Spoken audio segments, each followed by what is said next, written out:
I have really wanted to make a video on this game. Sekiro Shadows Die Twice is genuinely my favorite game of all time, or at least it's definitely in the running for it. I feel like it's really hard for anyone to really label one particular game as their favorite, and it even is very difficult for me to really do that. This game is so genuinely amazing, and I would recommend it to anyone who wants to play a Souls game that is incredibly challenging and rewarding, a game that focuses heavily on enemy encounters and boss fights. And for players who are more into the mechanical mastery side of a Souls game, I really do love this game a lot. Nearly everything about it. The setting is beautiful and interesting. The story and writing is great. The combat is unmatched in my eyes. The levels are so fun to traverse and explore. And the boss fights. These bosses give you a feeling of euphoria, both during the fight and when you finally get that iconic death blow. It is so amazing. While it lacks in some things like the RPG mechanics that FromSoft is known for, build craft, weapon variety, and even the less linear nature of games like Dark Souls 1 and Elden Ring, Sekiro very much excels in combat encounters, level design, forcing you to explore every inch of the levels in order to find tools, items, materials, hidden bosses, and different endings. While there isn't a huge amount of variety, there is so much depth in Sekiro's moveset by himself, and all of this game just feels so polished. Of course, it's not perfect. There are some things that I don't like about the game. Not every boss is a winner, and not every enemy is exactly fun to go against. But I really do love this game in spite of the flaws that it has. And there is a certain mod for the game that addresses some of these issues that I plan on making a video on in the future. But right now, I'm doing what you all probably expected me to do, a critique on my favorite part of this game, the bosses. I am going to be going over all of the main bosses that you can fight in the boss memories while trying to go heavily into detail on them. I will be doing what I usually do, talk about my feelings about them, why they work so well, or things that I feel don't work about them, or that I think could be improved in some ways. I will also try and briefly go over any possible story relevance they have, and some lore. But the main thing that I really want to hone in on is the mechanics of the boss and tell you guys why I think that this is some of FromSoft's best work. Of course, that is my opinion. So now let's get started.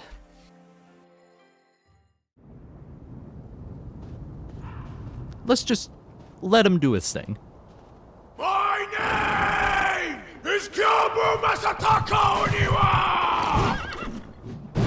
As I breathe, you will not pass the castle gates! Okay, pretty badass entrance. I love this guy's voice actor and dialogue. He did a great job with that.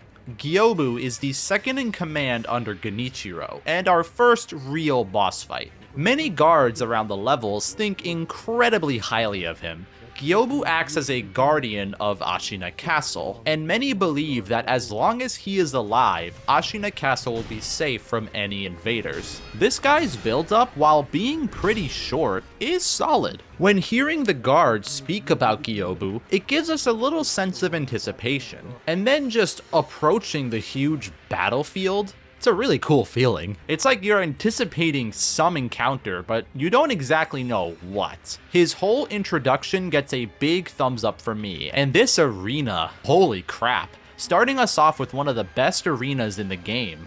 A battlefield that held a war against the Interior Ministry, which are some enemies that you see later on in the game. And you can actually see bodies from the Interior Ministry on the ground as well as Ashina soldiers. I know that a battle was held here, but I have to wonder how much of this damage was actually part of that battle, or just the work of Gyuobu himself. It kind of makes you think a little bit about that. I actually also really love his music.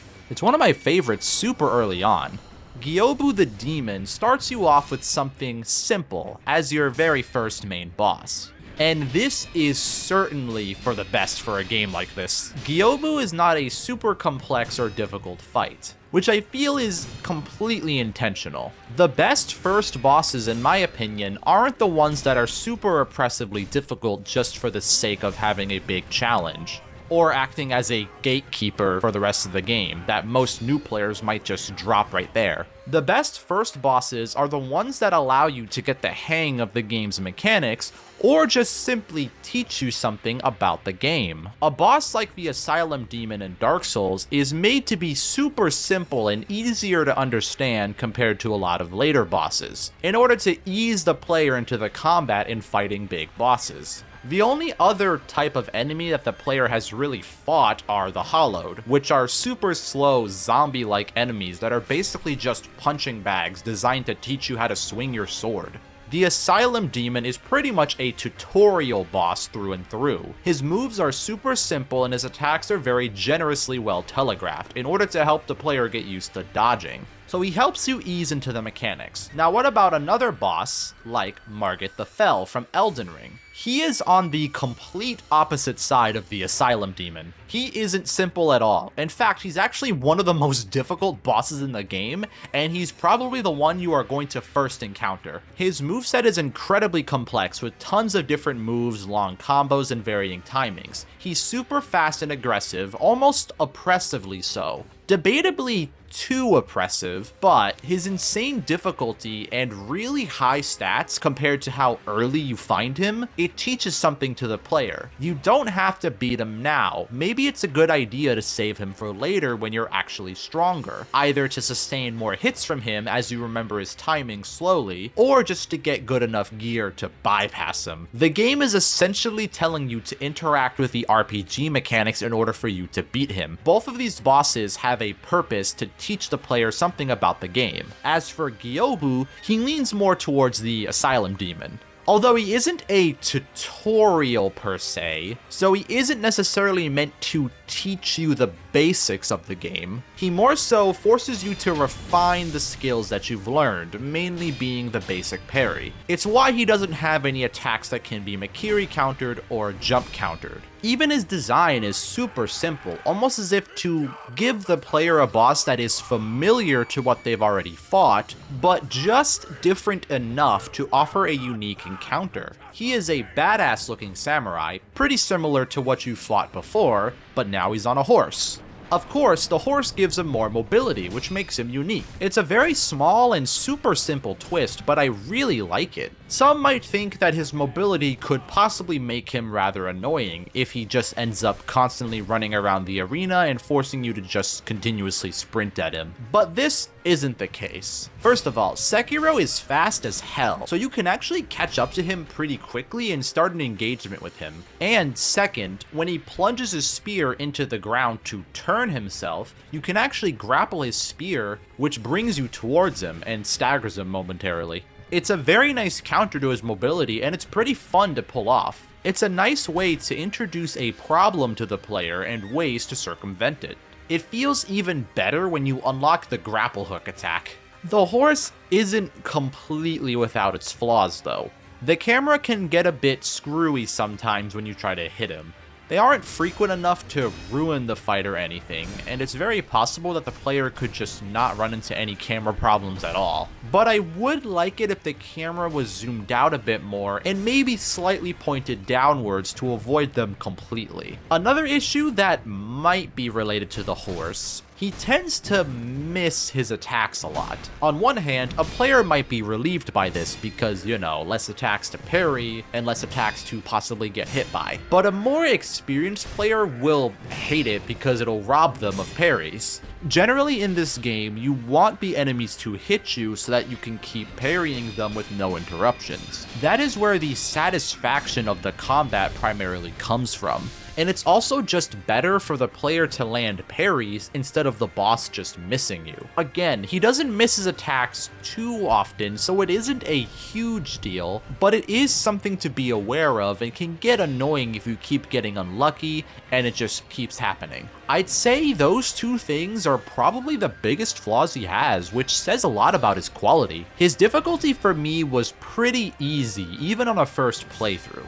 at least easy for a Souls standard. His attacks do a very small amount of posture damage when you block them, which allows for a lot of mistakes. For a game like this is a good thing. It allows the player a bit of a grace period to get used to the game's feel and parrying. I think it's a good thing for the player to not be expected to fully perfect a fight right at the beginning of the game. Don't worry, that'll come later. His moveset is pretty simple, all things considered. Mostly just attacking you with his spear and a few curveball attacks, like this badass little rope spear spin attack. This is honestly a really cool looking attack, and it's a very satisfying 3-hit combo to parry. His basic combos are well telegraphed overall, but weirdly, sometimes the hitboxes can land a little awkwardly. I'm not exactly sure how to explain it, but sometimes the timing feels a bit weird.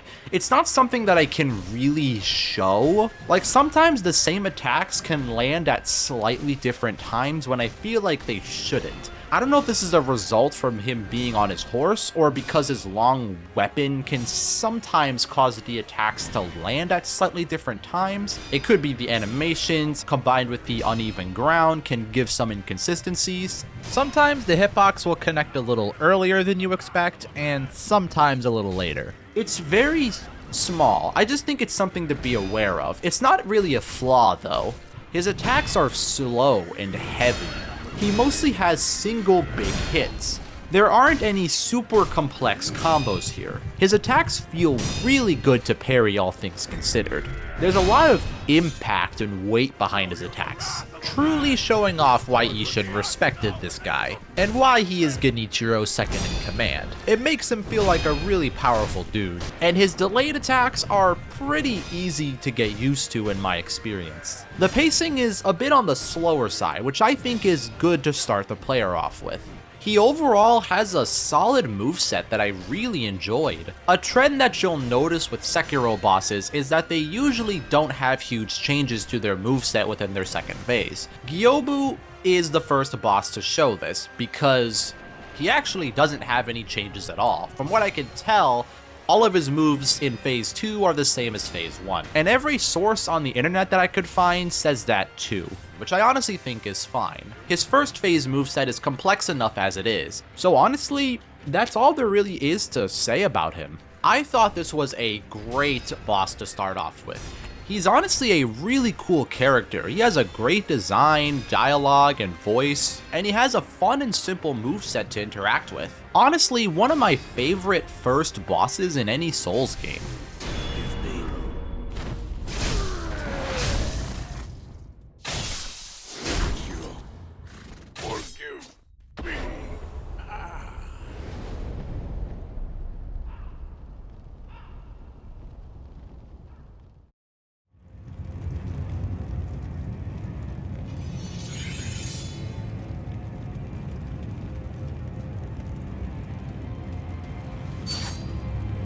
Now then, son of Owl, shall we dance?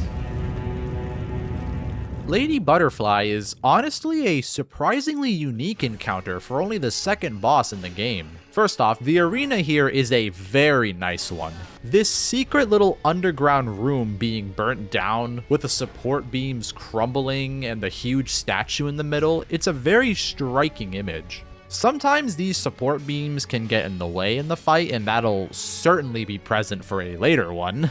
But here it isn't too bad. Onto her actual gameplay.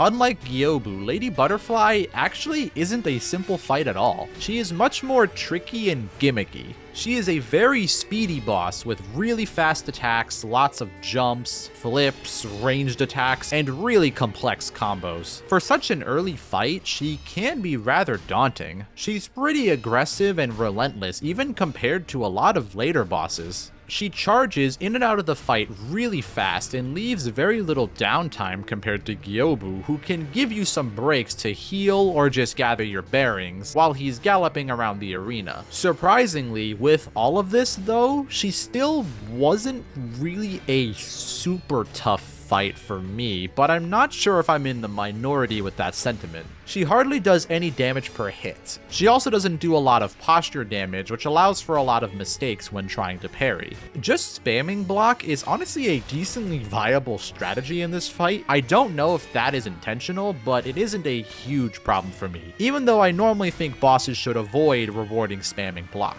But this early in the game, it might be a saving grace for some new players. When you actually take the time to learn her attacks, you get a little taste of what this game will offer you later. The satisfaction from parrying long combos perfectly. Her attacks are generally harder to read because of how quick and snappy they tend to be. Her combos are pretty tough to parry, especially this early on in the game, but like I said before, this fight allows for a lot of mistakes, so it feels like you're given some breathing room to actually learn them. But if you happen to chain 3 or 4 mistakes back to back, then she can kill you rather quickly, which I believe is fair. Because of how quickly she attacks, it is very easy to actually do this, and it does make her at least a decent challenge despite not being one of the hardest things that the game can offer. She is noticeably harder than Gyuobu. I can kind of feel the developers slowly starting to ramp up the difficulty early on without just completely throwing you into the deep end. At least that's how I saw it. I imagine she'd be pretty tricky for new players, but she does have a decent amount of weaknesses and counters to her moves, even more so than Gyuobu did. The first and most obvious counter is shurikens. Lady Butterfly jumps around a lot and spends a decent amount of time away from you. So why not try and throw a shuriken at her while she's far away? I feel like this type of boss gives the player a natural incentive to want to use the shuriken, which is perfect for showing off what it can actually do. When she is jumping around in the air, she won't be able to guard the shurikens, and hitting her with them will knock her back down to the ground and deal posture damage. If you are fast enough, it'll also open her for another hit. It is a perfect way to show off how useful your shinobi tools can be. This game focuses less on buildcraft and customization, instead focusing more on mechanical skill and using the right tools at the right time. As long as you find and craft them, you'll have every single tool that you need to deal with every enemy in the game.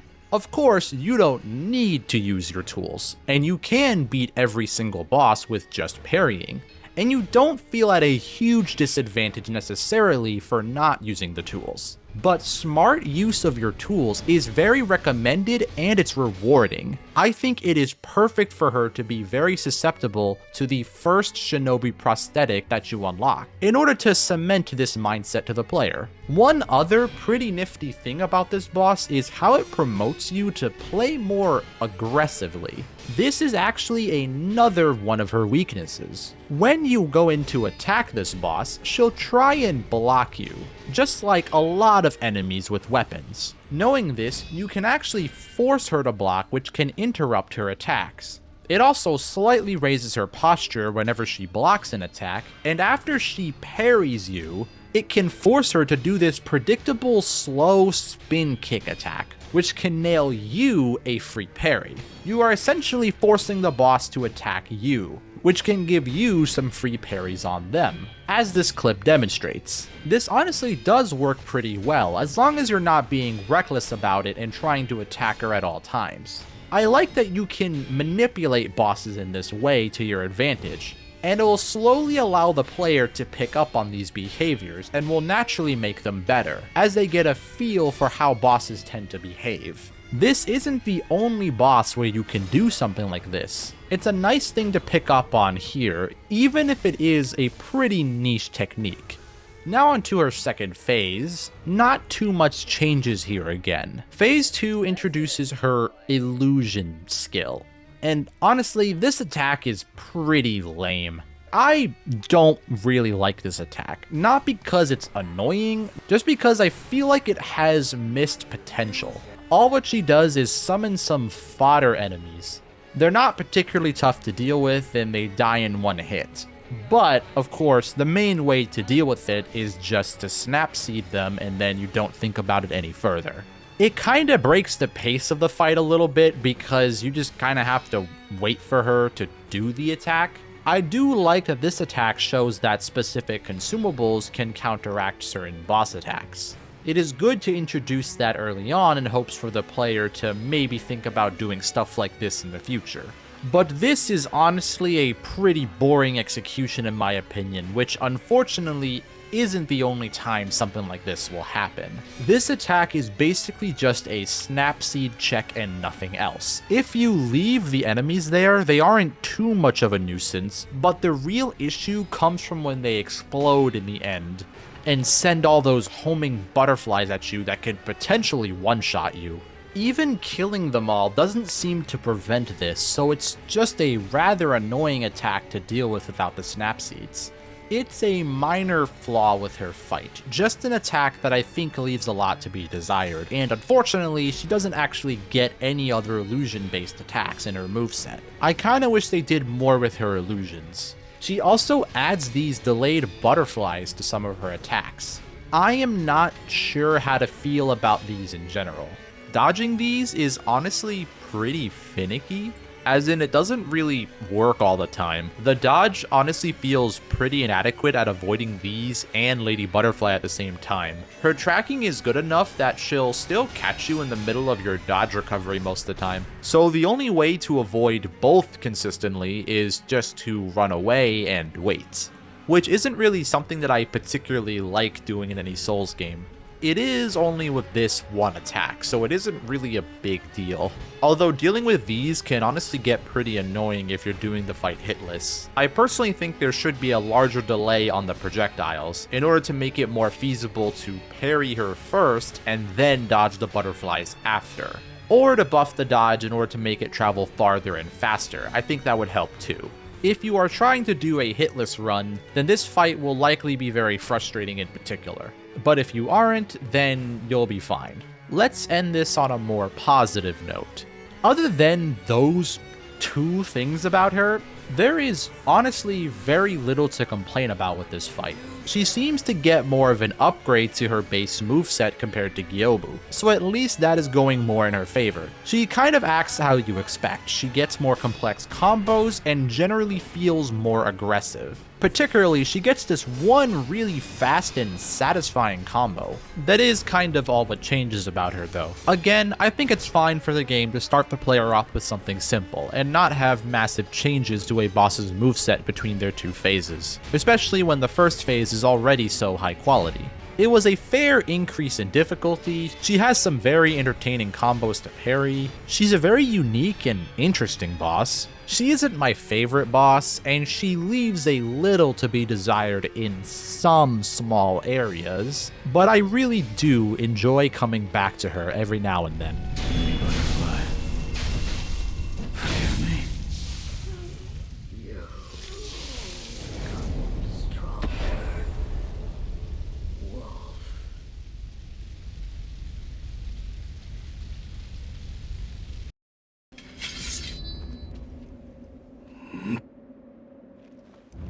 なるほどな。貴様を殺しきらぬ限り、流因を我が手にはできぬよ。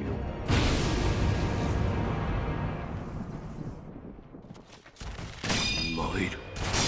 忍びよ、再び間に合えよ。 Here we are, one of the goats of Sekiro, and genuinely one of FromSoft's greatest works in boss design. First of all, presentation. This is a badass samurai duel on top of Ashina Castle, with the most simple but perfect looking arena to have this duel on. I honestly really love it, and it's probably why this is the most reused arena in this game.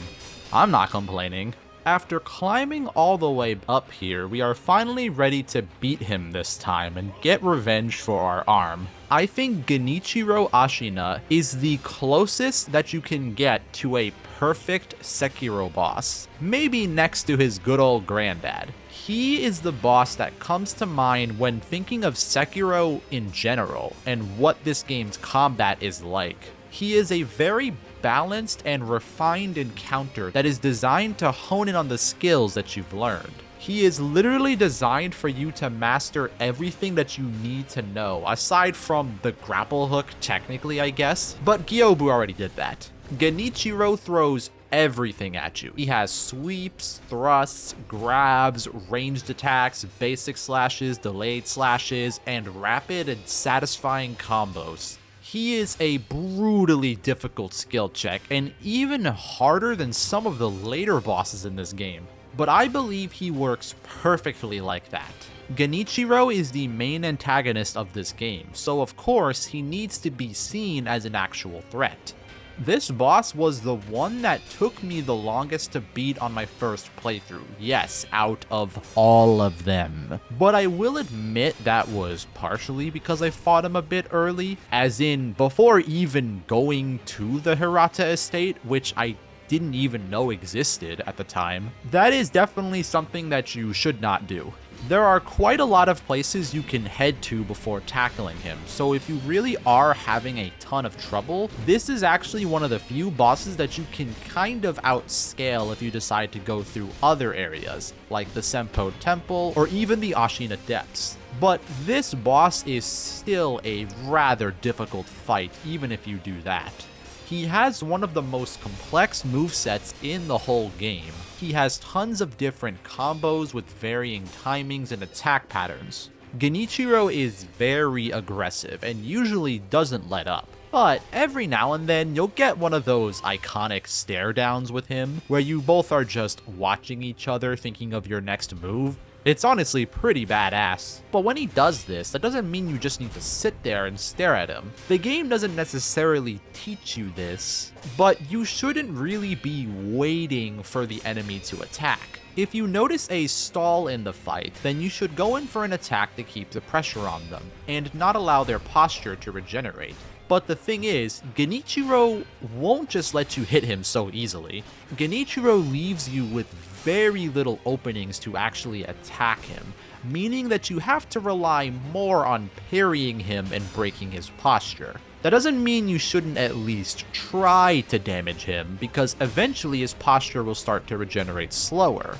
But you have to earn those hits with very well-timed swings. There are a pretty decent amount of bosses in this game that leave themselves open mid-combo, and can allow you to earn a lot of free hits on them.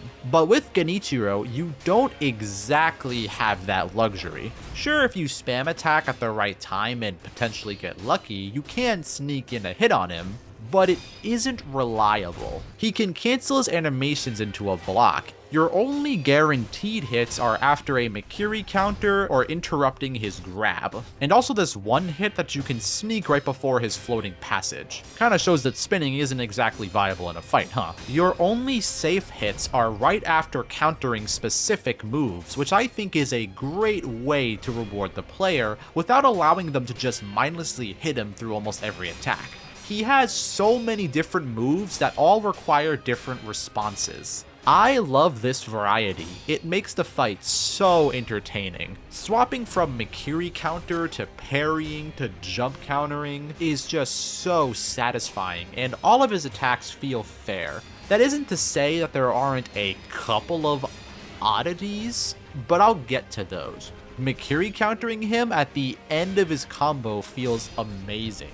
This is one of the fights in this game that feels like there's constant uptime. There really is never a dull moment with this fight. The way he strings his attacks together feels very seamless and intuitive, and you'll naturally begin to expect what he's going to do next. Both of you are always either attacking or defending. As you respond to his attacks, it feels like he's also responding to what you do. When you attack him, he follows his blocks with his own counterattacks, and sometimes will dodge your attacks and shoot arrows at you, just to make sure you don't break his posture too early. It feels like a real fight, and despite him having a huge range of moves, he felt more predictable than most bosses to me. That isn't a bad thing at all. It was more like I was able to naturally get into a flow state with him. I feel like if you were to look up the definition of flow state, it would just show a picture of Genichiro. Of course, there is floating passage, which is his long combo.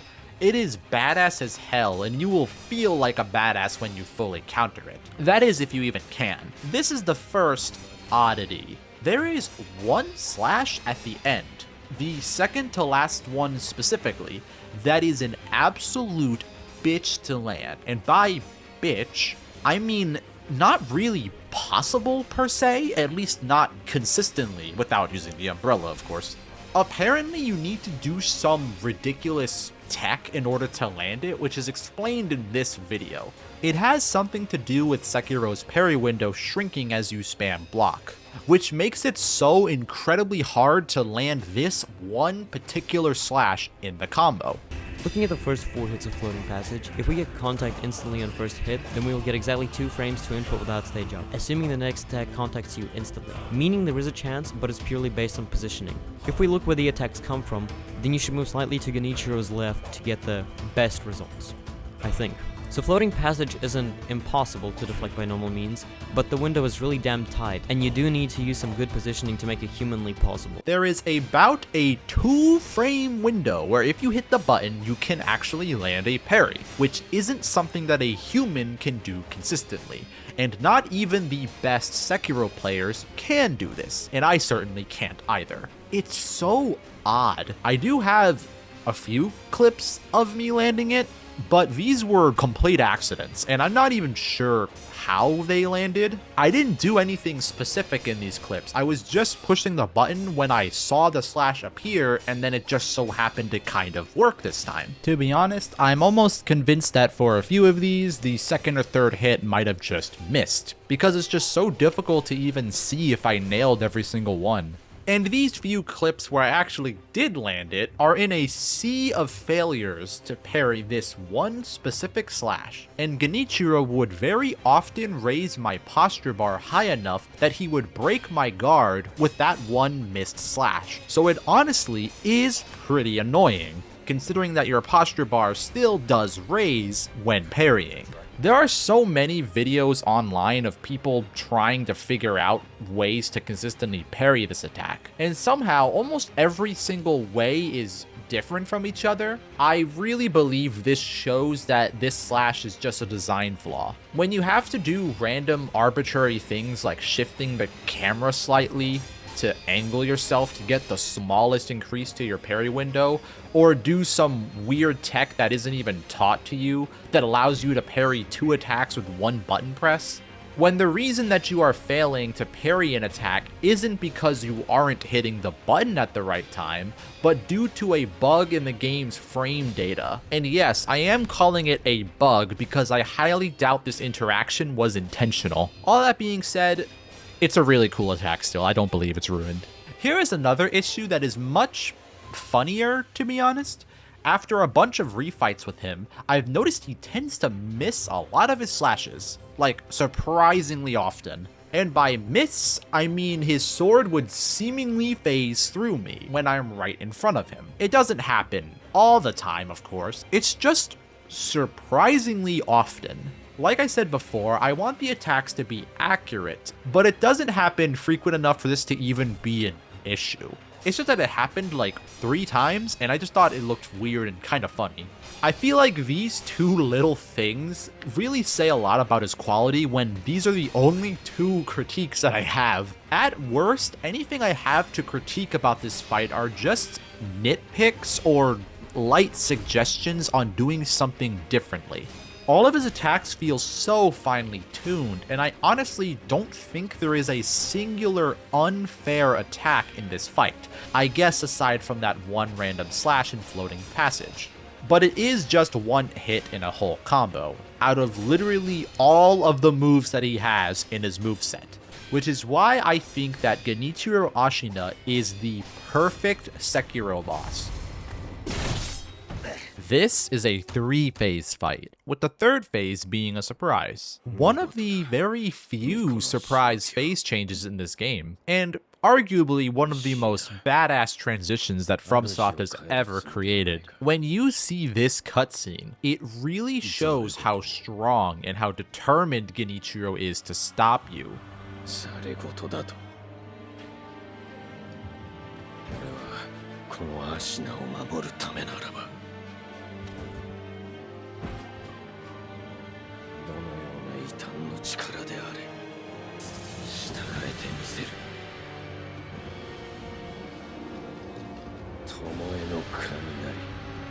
せてやろう。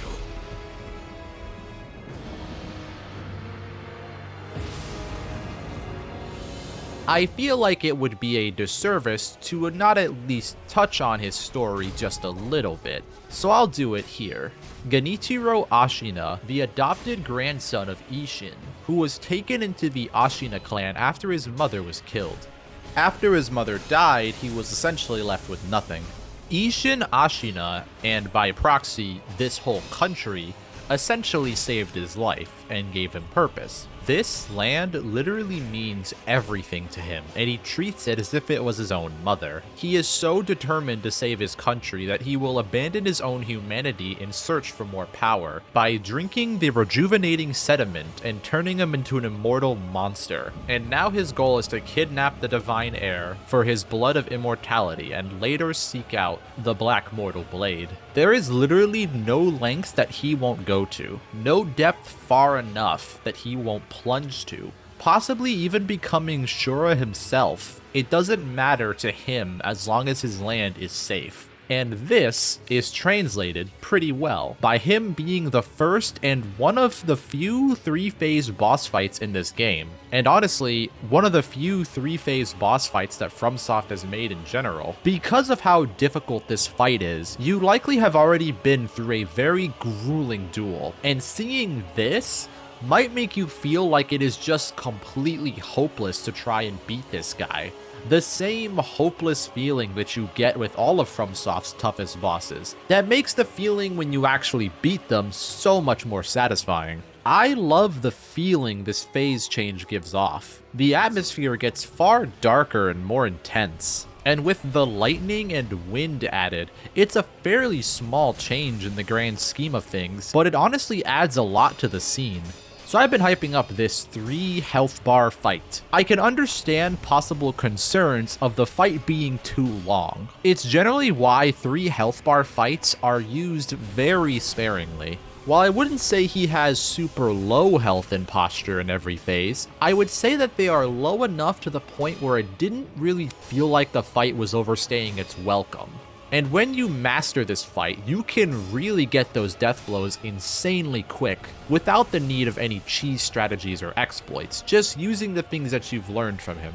Now, this phase, despite being much more intimidating, it isn't actually super difficult. This phase is honestly pretty easy comparatively to the first 2, and it gives the player a bit of a break after that. It seems to be focusing much more on spectacle rather than difficulty, which is honestly something that I can appreciate. Although on the other hand, some people might be disappointed, and I could understand that side too. I feel like the cutscene will make you kind of expect a more exhilarating and challenging phase. But I still think this is a pretty good approach to a boss fight in general, especially one with the main bad guy of the game, and a fight that is supposed to be a bit more emotional and more important to the story. It feels more like you're countering his last-ditch effort to finish you, and this ends the fight rather quickly. So what exactly changes about him in the fight? A pretty decent amount actually. He has pretty much all the same moves from his first 2 phases. His combos change a little bit. A lot of his combos get a few extensions, like ending with a thrust attack. He also gets some slower paced combos as well that deal more damage to you. Nothing too crazy different, but he has the most changes so far. I'd say it really does feel like a different phase. Now on to the thing that makes him easier. It's probably the best part of the fight. The lightning counter is so awesome, and I think it's very rare for FromSoft to include attacks like this. It's his most powerful attack that requires you to reflect the lightning back at him. But you can only do so in the air, because if you're on ground, it'll instantly electrocute you. It is a bit of a gimmicky attack, and I really like that about it. If you're attentive, you can read the way to counter this in the dojo right before the arena, which I think is pretty neat. You do have to take unavoidable chip damage if you counter it in this way.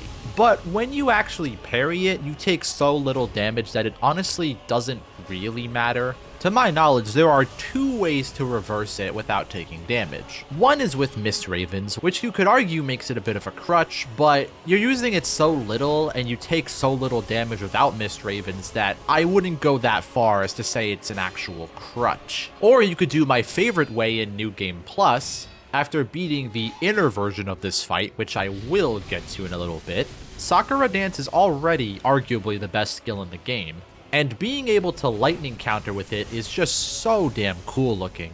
Both of these ways are very consistent and they both feel awesome to pull off in their own right. But if I had to give the best way to one, I'd probably give it to Sakura Dance.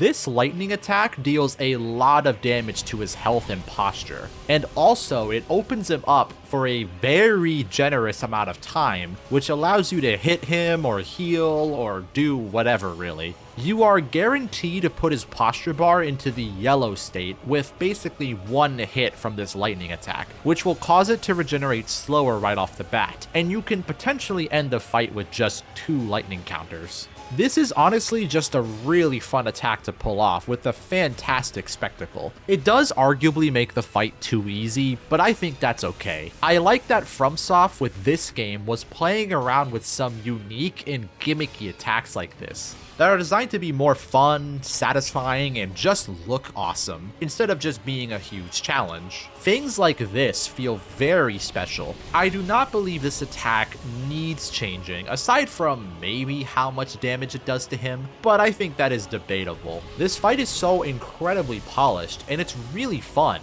It has such a great spectacle, the story behind Genichiro is fantastic, and it makes him worthy of being one of the best bosses in this game, and one of the best bosses that FromSoft has ever created.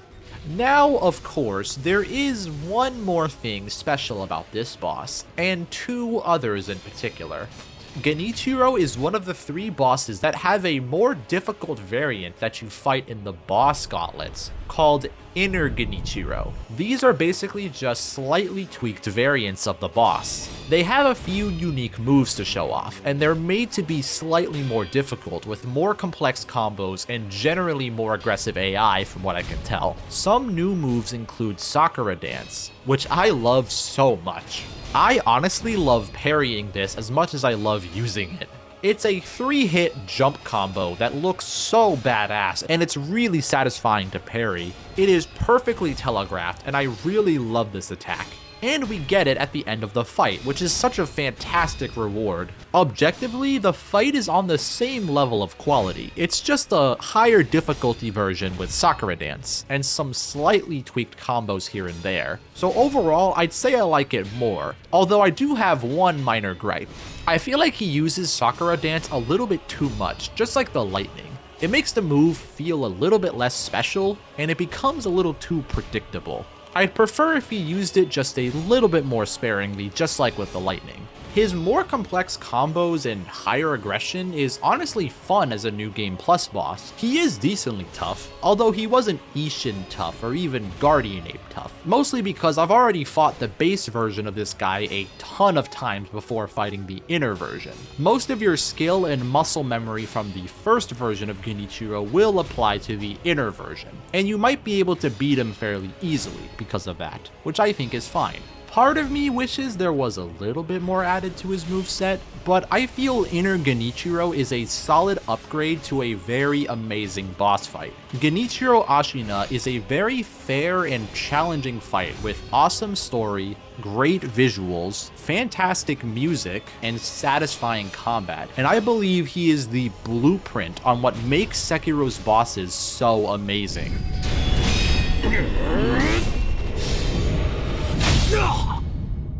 Ashina.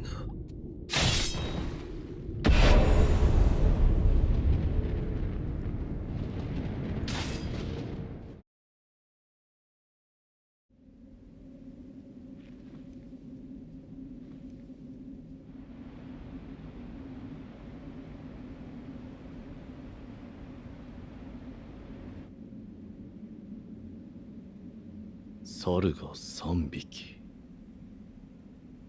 一つは空か。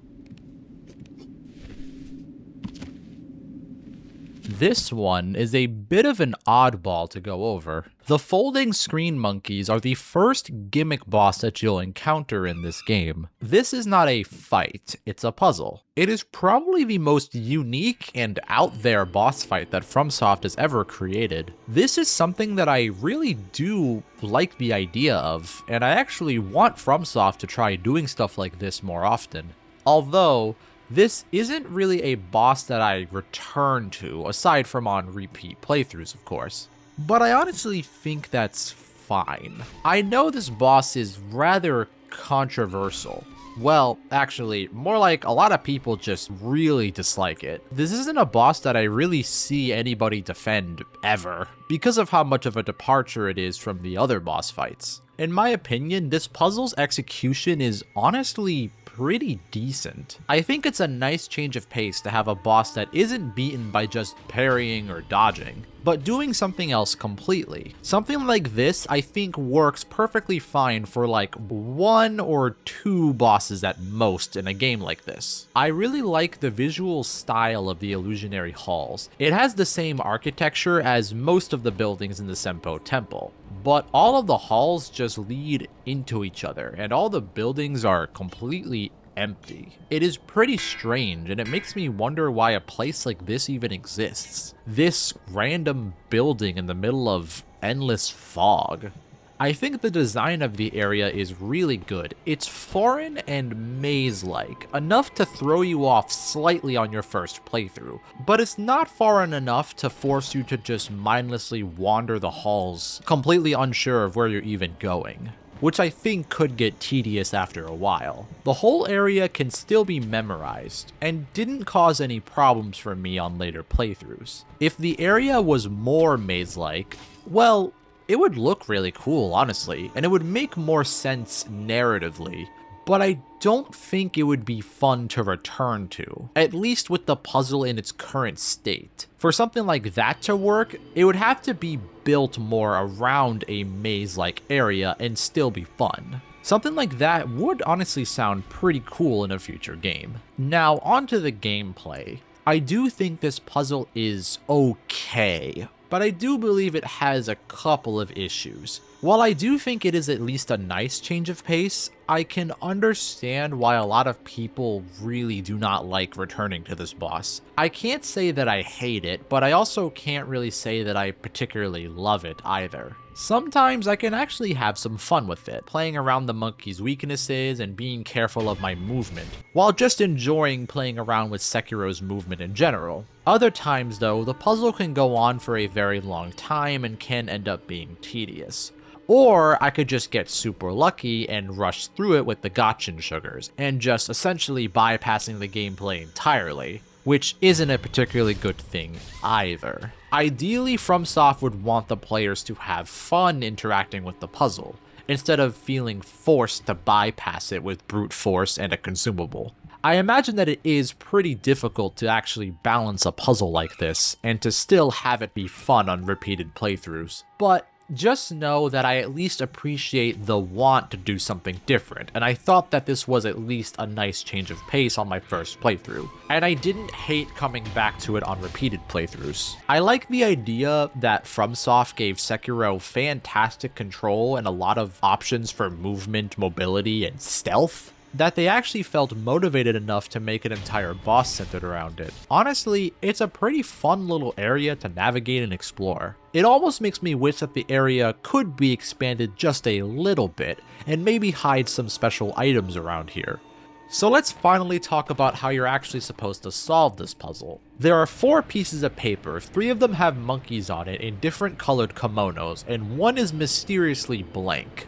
There is a Senpo monk that is also trapped in this illusionary hall with you, and he tells you how each monkey works. Each monkey has a different quirk about them that is designed to hinder your ability to kill them, but they also have one weakness that is designed for you to exploit. The monkeys each represent one of the 3 wise monkeys, the see no evil, hear no evil, and speak no evil. The purple monkey represents see no evil. He has very good eyesight and can spot you from very far away. So the idea is to hide in the halls, buildings, or just behind any walls in general, in order to stay completely out of sight and get behind him. You can be as loud as you want around him because he is specifically stated to have really bad hearing. For each monkey, there also exists some buildings that you can specifically use to counter their ability. For the purple monkey, there are 2 buildings that you can use. There is one in the center that is very dark, and it makes it harder for the monkey to see you. And the second building, you have to actually open a door that creates a little wind tunnel, which blows out all the candles in the room and gives it the same effect. So if you are able to lure him into either of those buildings, then you'd have an advantage. The green monkey is the one that represents Hear No Evil. He acts as the opposite to the purple one. Poor eyesight but very good hearing. So you'll want to be crouching a lot around him and moving really slowly. But you can be a little bit more liberal with being in front of him. There is another building with a flowing waterfall that obscures his hearing, so if you bring the green monkey nearby that, then you can counter his hearing. This monkey also has a more direct counter. There is a bell in the middle that you can ring, and it will momentarily stun the monkey, which of course is extremely helpful if you can get him there. Then finally there is the third monkey that represents Speak No Evil, the orange one. He's basically just an alarm bell. He has average hearing and average sight, so you kind of just have to approach him like a regular enemy. There's no real special tactics needed per se, but if you are spotted by him, then the other monkeys will move from their position. And keep in mind that all the monkeys are faster than you, so it's kind of hard to brute force it without any consumables. And even with consumables, you still need to put at least a little bit of thought into your movement. And that is all of the monkeys that the Senpo monk tells you about. There is a 4th one present in the fight that is shown on the blank canvas at the beginning. Well, he's there, you just can't see him. He is a white-robed monkey that represents the lesser known part of the proverb, do no evil. He works very differently from the other ones. So how exactly do you counter him? Well, he does leave behind the same glowing footsteps that all the other monkeys have. You could also hear him walking behind you, if you're attentive.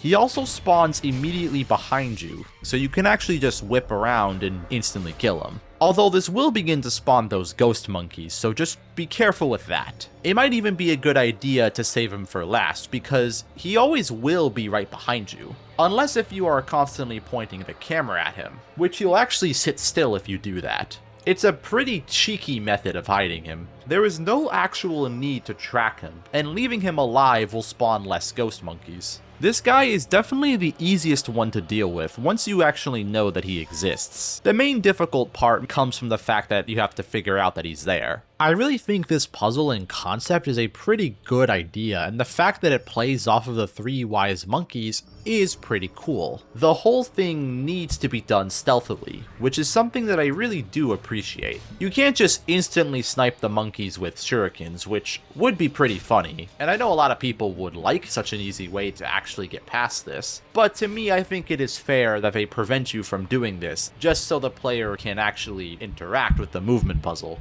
You are only able to damage them when you are close to them, which essentially eliminates the need for any shinobi prosthetics, as they don't really help you all that much in this fight. Aside from helping you kill the ghost monkeys, you do have a little bit of combat slipped into all this sneaking around, and you definitely do not want to ignore these guys. They don't despawn, they always know where you are, and they deal terror. They'll constantly follow you until you kill them. If you ignore them, you will be overwhelmed, and with them dealing an insta-kill status, that is rough. They don't take too long to kill, and it doesn't break the flow of the puzzle. There is quite a decent amount of depth to this puzzle that you only see one time, and with all of the options that you have that are fairly easily accessible, I feel that it is very fair, and it honestly can be pretty satisfying to lure one of the monkeys into a trap. I wouldn't mind if a future game did a puzzle like this as a boss, but now onto some flaws with the puzzle. I do think it leaves a little to be desired. First of all, the whole thing can kind of be cheesed with gotcha sugars. I'm not really sure if this is a good thing or not. I guess people that really don't want to interact with the puzzle have an option to essentially bypass it with not too much effort. But of course, ideally you'd want the players to actually have fun doing the puzzle, which from what I've heard, a lot of people did not. While I do think a lot of people are harsh on this puzzle, I can definitely see where they are coming from pretty clearly. Sometimes this puzzle can take a while, but from what I can tell, there isn't actually any luck or randomness involved. So I at least think it's fair. But it is a bit slow, and I don't really see much of a reason to refight it in the boss memories. I only really return to this on repeat playthroughs when I have to. It can especially be a bit tedious when 2 or all of the monkeys end up sitting in one place, which essentially guarantees that 1 or 2 of them will get away. But this isn't super common, and even then, you can just follow the footsteps that they leave after killing one of them. I still really appreciate this boss though. To me, it really feels like FromSoft was experimenting with this game, and adding bosses that weren't just parry the whole thing or lower the health bar until you win. Instead, asking for something completely different from the player, and honestly offering a fairly unique experience. I would honestly like for FromSoft to do a boss like this again, but with a different type of puzzle.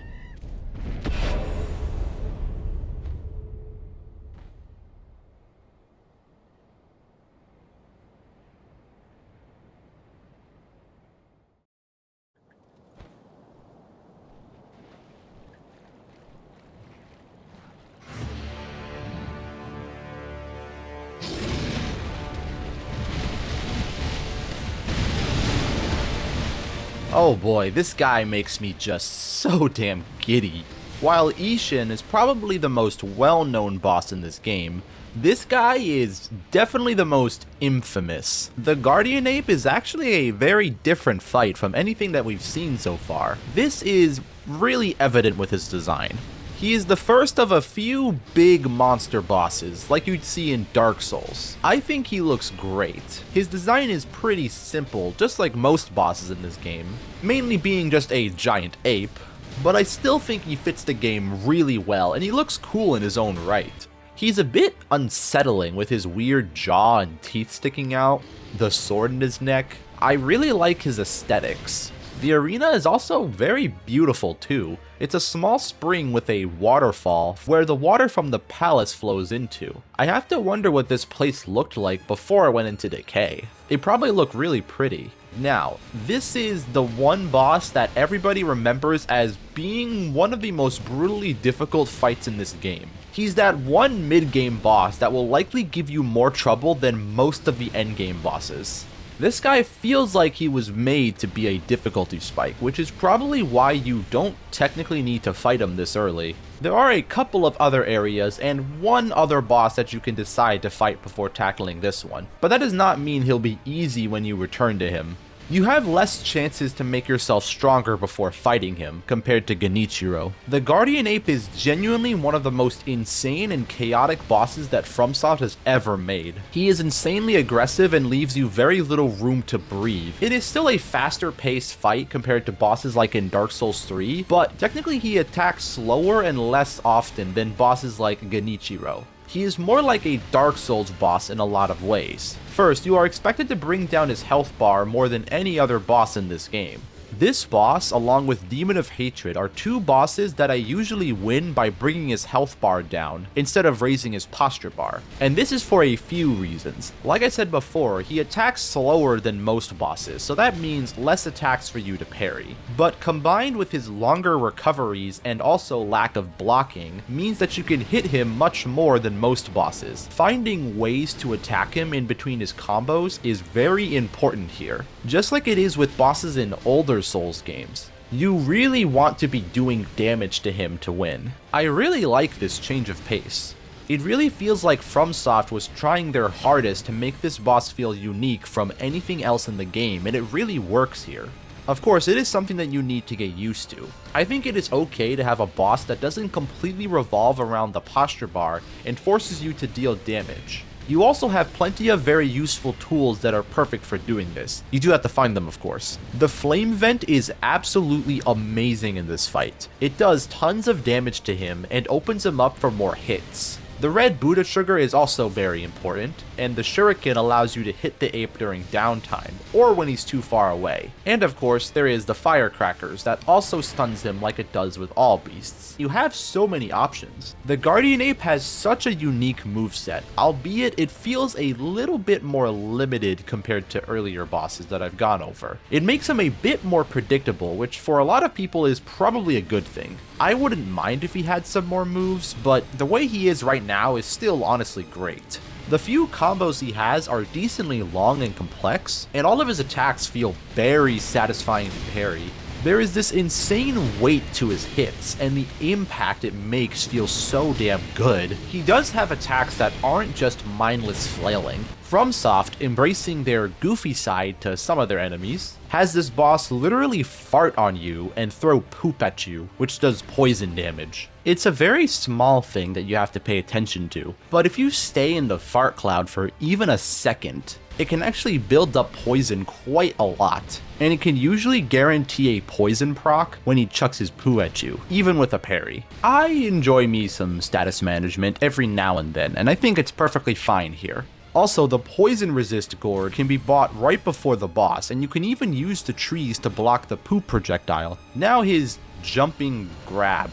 I don't really know the exact way you're supposed to avoid this. You can kind of dodge around him, but sometimes the hitbox can still catch you. Or you can set up your position properly so that you can run away without running into the wall. It's an interesting response, I guess, but it's a little finicky with both methods. Maybe I would just prefer a more direct way of dodging it. And that's about all he has, actually. All of his moves in this phase are good, and I don't have any real issues with his moveset. Taking down this behemoth makes you feel like such a badass. This guy was pretty tough for me, but he wasn't the most difficult thing in the world. I really believe that on my first playthrough, this game just really clicked with me. And this was a boss that kind of showed that. Fighting bosses just felt so natural to me, and this one was no different. To me, this guy felt very challenging and fair, which made me really like him.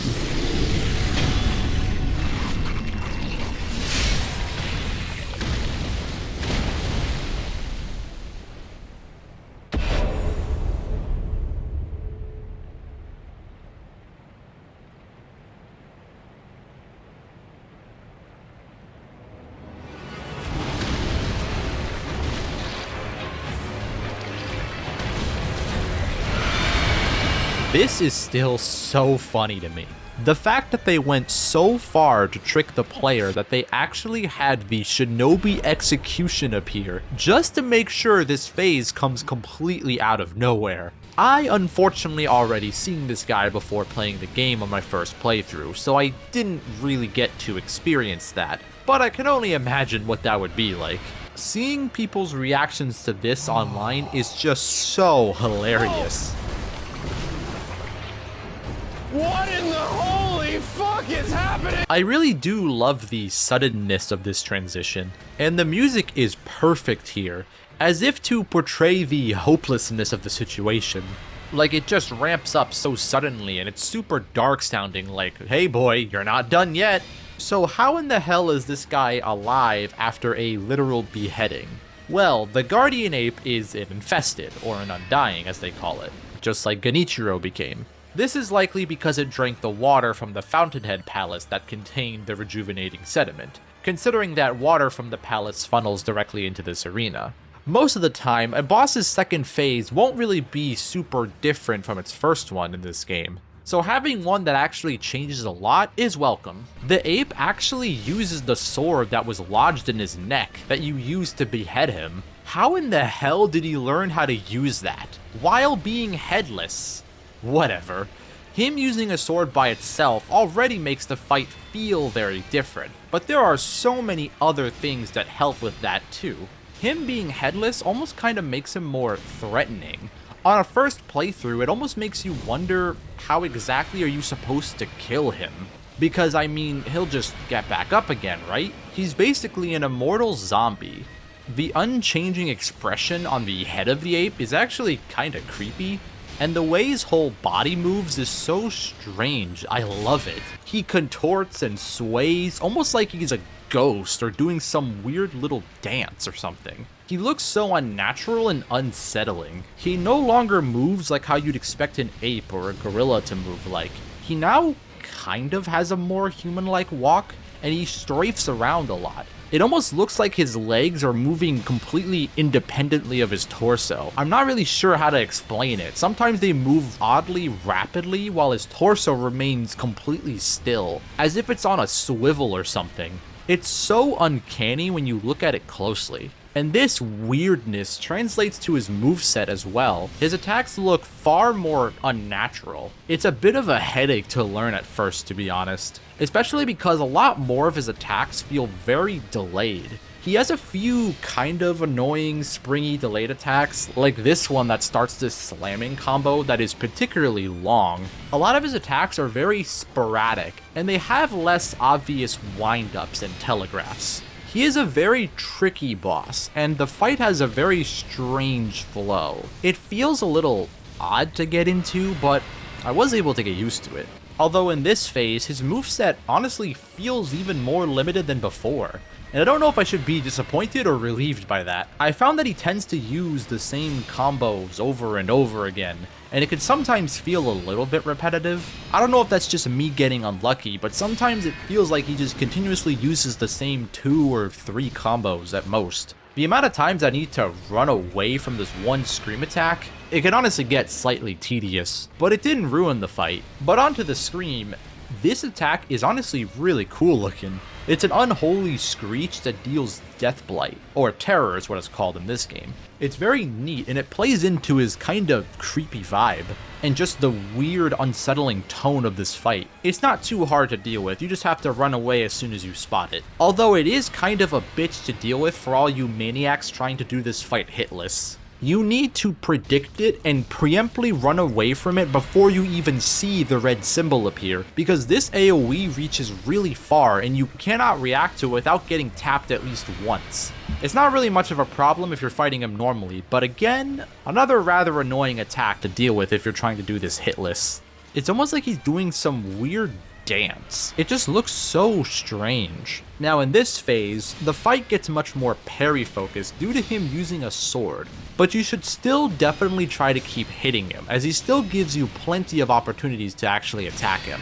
It is generally harder to pull off these hits compared to his first phase. It takes way more to flinch him, and he doesn't get stunned when you burned him.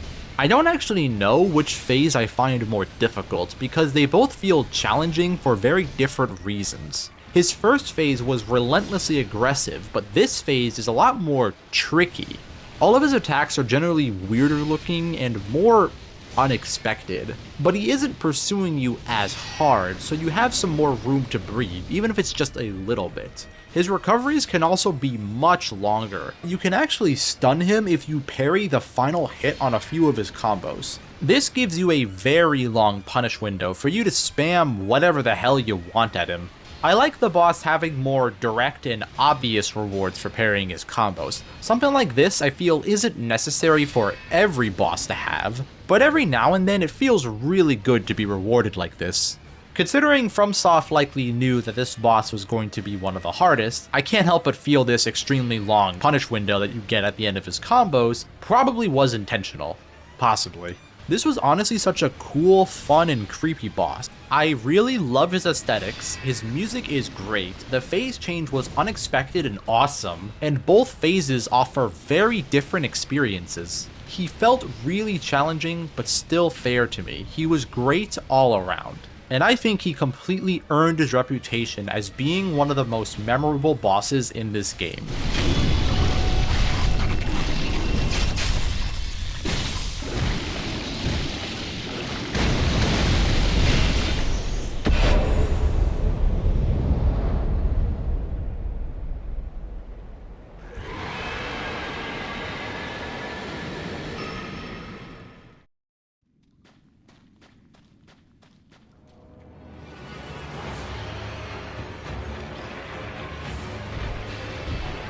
Oh boy.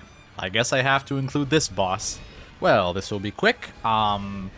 The Headless Ape fight is a duo fight with both ape phases at the same time.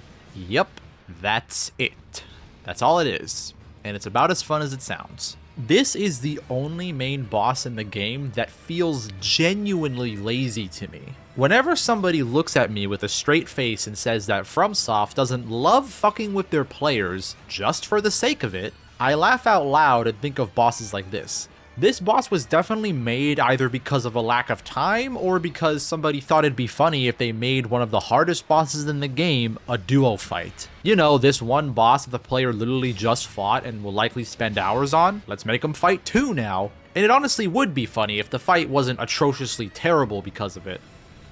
Okay, it is still kind of funny to think about, but anyways. It feels like there was absolutely no thought behind this boss, except for the fact that he is posted up against a wall trying to drink the little dribbles of the rejuvenating waters, which I think is supposed to probably heal him. It's a nice little detail, I guess, but instead of that, nothing in this fight is really any good.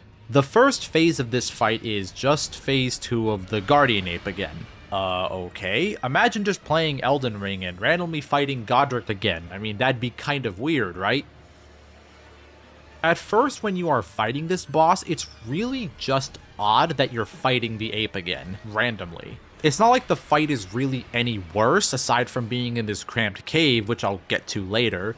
It's just kind of unexpected and not really in a good or bad way. Especially because when you beat it for the first time, the boss just evaporates like when you defeat any other boss. It would make more sense if it ran off and jumped somewhere, but nope, apparently not. It just disappears like any other random enemy that you kill with no sign of it running off somewhere or having any real possibility of it reappearing later. It makes even less sense because most players will probably have the Mortal Blade by the time they get here. So the game doesn't even really give you a chance to finish him off, he just disappears. I guess canonically Sekiro just kind of left him there and just didn't want to finish him with the Mortal Blade despite literally seeing the centipede. Not exactly sure why he would do that. Unless the Guardian Ape actually just disappeared somehow. At the end of this boss, he is just left laying there, which gives you the chance to finish him with the Mortal Blade. But what exactly is preventing Sekiro from doing it before? Well, it's just that he disappears. You know, like a boss in a video game. This just doesn't make any sense to me. It's not even like it's a horrible thing that we're refighting him, it's just weird. Especially if you've passed this place before beating the Guardian Ape and found nothing here. It's just a random cave with nothing really in it. It kind of looks like there should be a boss fight in here, but it definitely should be a boss that is smaller and moves around far less than this guy. And preferably not two of them. So I guess we'll get to that then. After you beat the first phase, the Guardian Ape runs up to the wall and calls upon a mate. There's probably some lore justification for that, but whatever. And here is the surprise, I guess. Like I said before, a gang fight of arguably the hardest boss that you've fought so far, and both of them have been shoved into a tiny cave with no consideration for each other. Why does this fight have to be in a smaller arena than the first Guardian Ape? It's just so beyond me. Because the arena is so cramped, it limits your ability to properly position yourself, which is so incredibly important for any group encounter. And with the amount of movement going on with you and the bosses, it makes working with this arena very frustrating. Both apes have long combos that can knock you very far back, which can lead you into the wall or sometimes into each other. There are even times where I'll be targeting one ape and he'll just decide to swoop around behind me, forcing Sekiro to turn around and show his back to the other ape while he's attacking me. The Headless Ape is still constantly spamming his scream attack, which can sometimes force you into bad positions, because sometimes you really have no other choice. Like being forced to run backwards into the wall, and then having the other ape rush you. I'm not exactly sure how I'm supposed to do anything with my positioning with so many things preventing me from moving properly. It isn't very satisfying or fun. The arena is so small that it usually forces the three of you together, and if both of the apes decide to walk next to each other, well then I guess you just kinda have to sit and wait for one of them to move away. Although even waiting for them to split up and take turns is really just a toss-up. Most of the time, they will stop attacking for each other, I think, until they randomly decide not to. I can hardly even tell if it's really consistent. Most of the time, it just feels like they attack whenever they want to, and then they just stop because they're tired or something. Sometimes it feels like they wait until you least expect it, and then they unfairly rush you. You can kind of control them, sort of, but whenever I did it, I don't really know how. Usually the apes are both within attacking range of me, and they just sometimes decide not to follow up on an attack. You can technically parry every one of their hits, unless if some of them decide to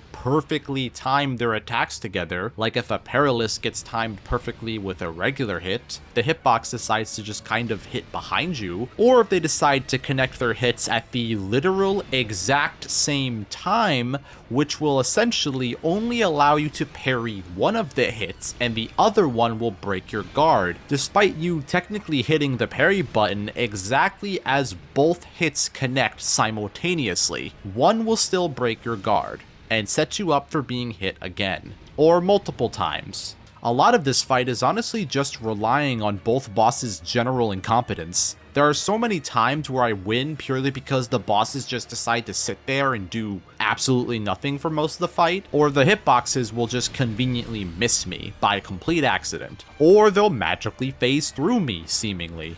There isn't even anything else here to learn. You already likely know both bosses' movesets to a decently competent degree, and fighting them both at the same time just isn't a really interesting encounter. The only thing that I learn is that the only way for me to win is when both bosses randomly and arbitrarily decide to pull their punches, which isn't satisfying in the slightest. There are many moments where they could just easily kill me, but they decide not to, luckily. These enemies don't have any new moves or new combos or anything. It is literally just the Guardian Ape split into two different entities. I feel like I cannot emphasize that enough. It isn't even really the hardest boss in the game, it's just incredibly annoying and tedious. The brown ape does have less health, which I guess is a good thing. You basically have to remove any form of strategy and just rush kill the brown ape as fast as you can so you can actually fight the main one.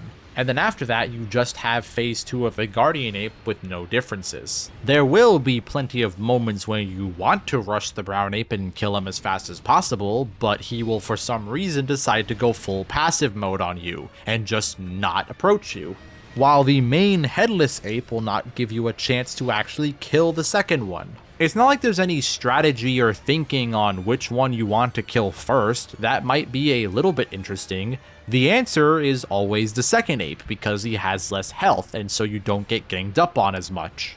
This fight honestly feels completely pointless to me. If they just reused the Headless Ape here, I'd be more confused instead of disappointed. But this just makes me more annoyed on top of being disappointed. I don't really know if there's any real redeeming qualities about this encounter. I mean, try doubling any boss and see if you get a good fight out of it. I highly doubt you will. This fight to me is honestly just a waste of time. It is skippable if you've already entered the Ashina depths before killing the Guardian Ape, so it just feels completely pointless to have a boss like this here. I mean, you already have the Isshin soldier that appears later. That's kind of enough. So why this one?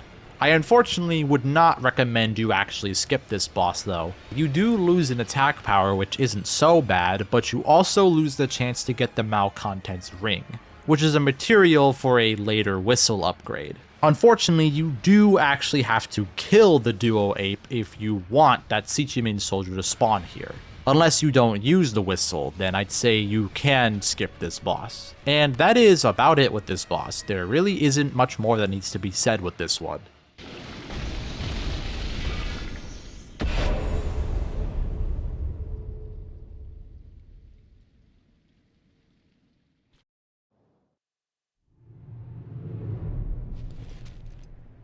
Damn, this one kinda hurts to do.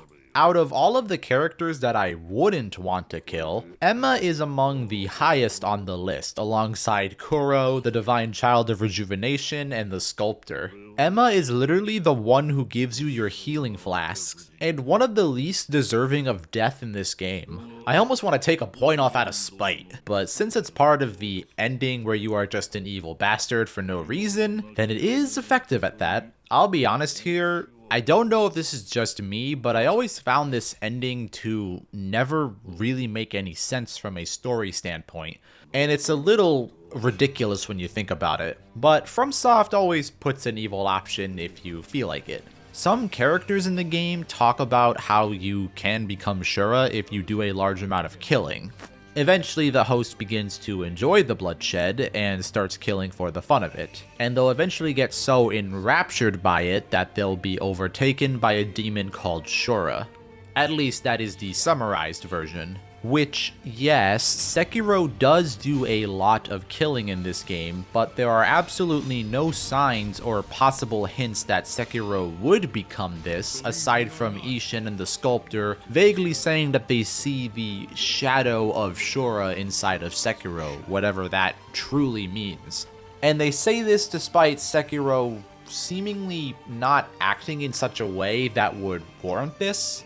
There is also two different moves in the game that I am almost certain every player has prioritized to unlock as soon as possible. One is called the Breath of Life, and the other one is called the Breath of Nature.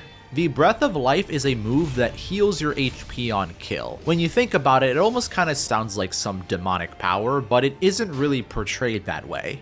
The Breath of Life is a shinobi technique that calms the mind even when killing, which should pretty much prevent any feelings that would cause one to become Shura. Although the Breath of Nature even more so. This is a skill used by Isshin Ashina himself. It is stated to specifically expel regret and reaffirm one's core, which essentially prevented Isshin from becoming Shura despite all of the people he's killed. I feel like combining both of these should just naturally cause Sekiro to be essentially immune from becoming Shura, but these don't really matter at all, because becoming Shura is only determined by one single choice that you make. It's when you choose to side with Owl. And there's nothing else in the game that really leads to this moment. Emma and Isshin just seem to act like you were becoming Shura from the start, even though from what I can tell, Sekiro is just kind of following the Shinobi Code, which states that he needs to follow his father's exact orders. I guess the only way that Sekiro could possibly want to side with Owl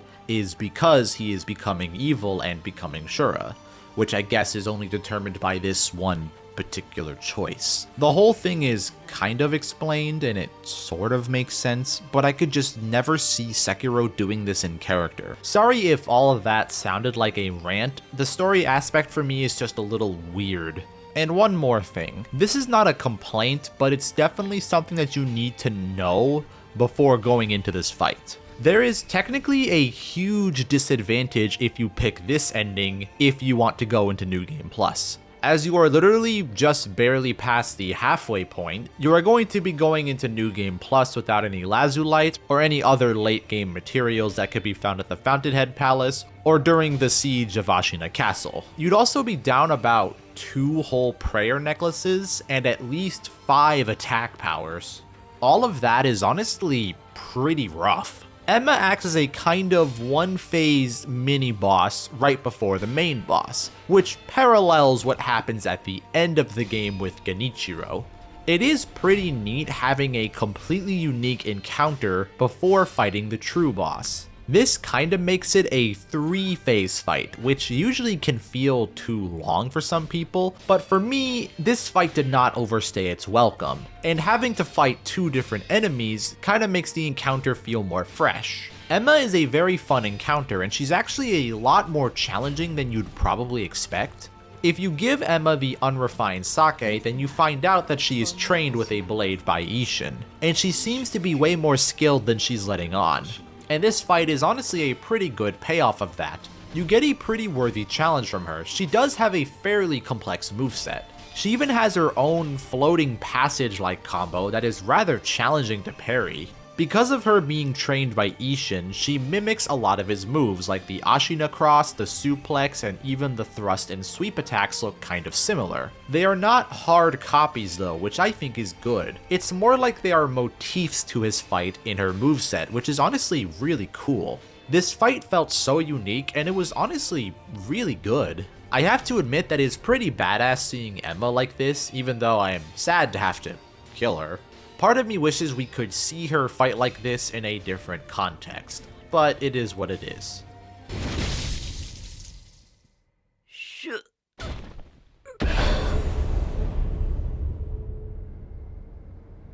Well, that was painful, but not because the fight was bad. But that was just the intro to the real boss fight here. I'll admit, this is great. Fighting an older Isshin is cool as hell. I feel like the wise old swordsman archetype is always really cool. The presentation here is 10 out of 10. The fire added to the arena is a very nice touch. They really got some mileage out of this one arena. 修羅に落ちる前に切ってやろう。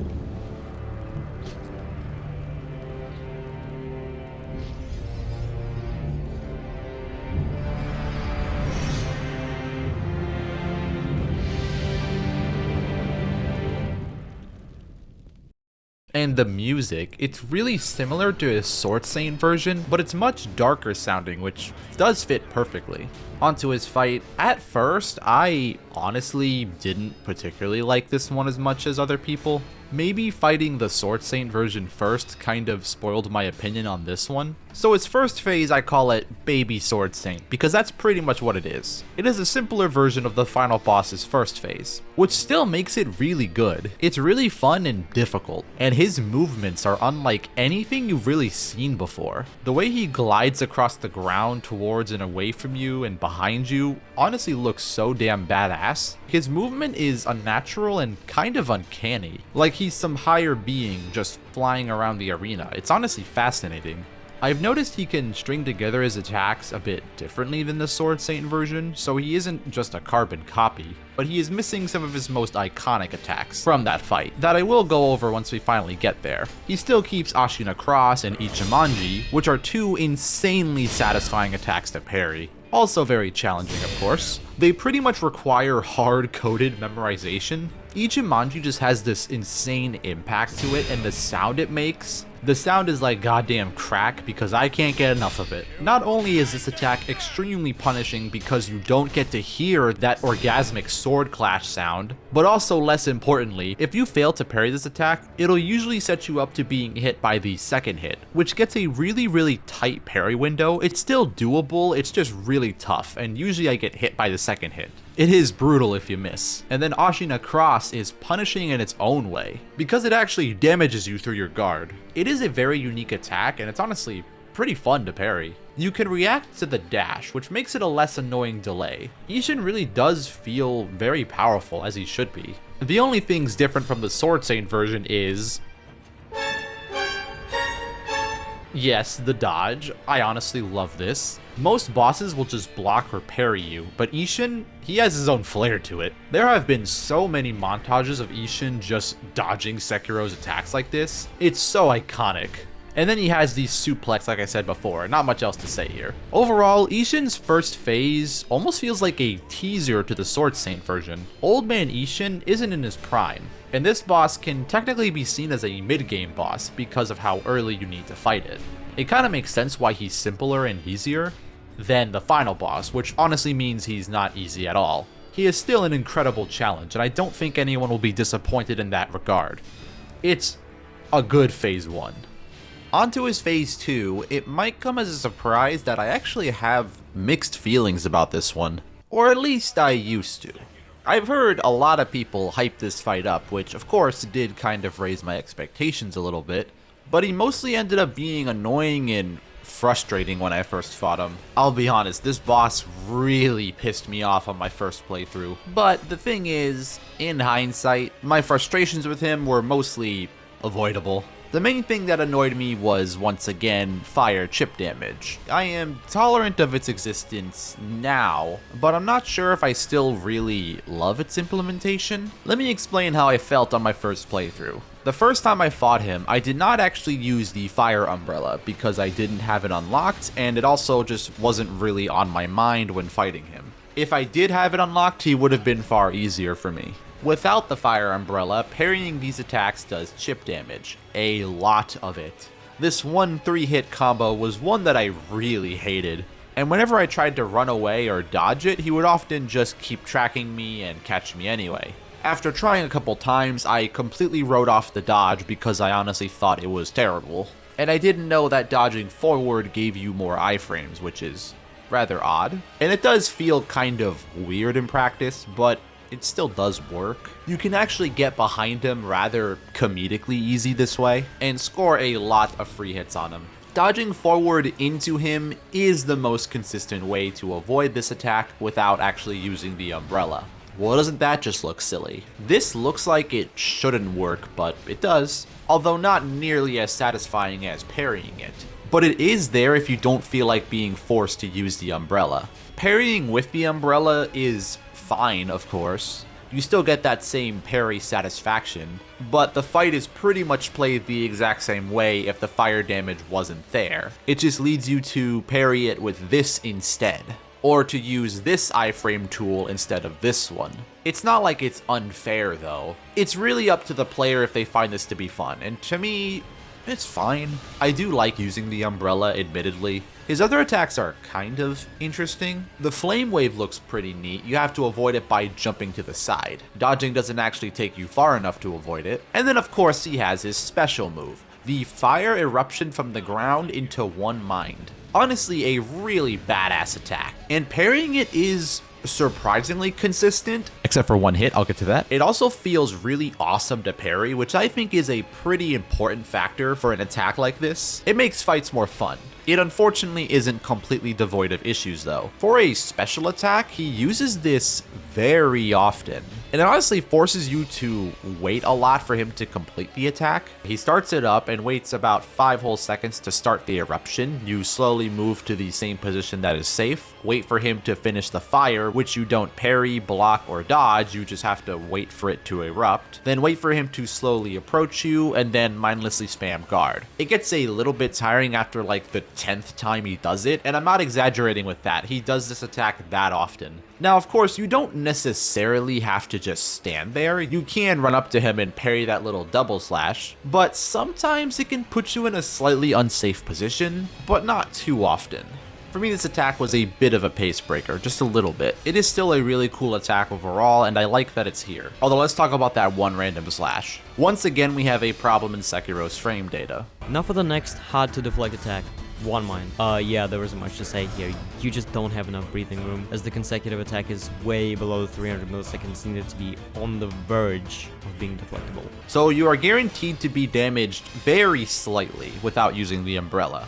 Damn, this umbrella is just the answer to everything. The fire umbrella is the best way to play this fight in my eyes. It's not like the fight is completely unplayable without it, but it is definitely within your best interest to use it if you want to have fun with this fight, which I didn't particularly have fun playing without it. But after figuring out ways how to circumvent the fire, I think he's good. If we're counting the entire package, I overall think this fight is decent. His first phase in my eyes was pretty amazing, but his second phase I don't feel too strongly about. Although he is far from bad, like very far. I really did not like him when I first fought him, but all my frustrations with him were avoidable. I can look past my initial thoughts. I still enjoyed returning to this fight. I just feel like I didn't enjoy him as much as I wanted to.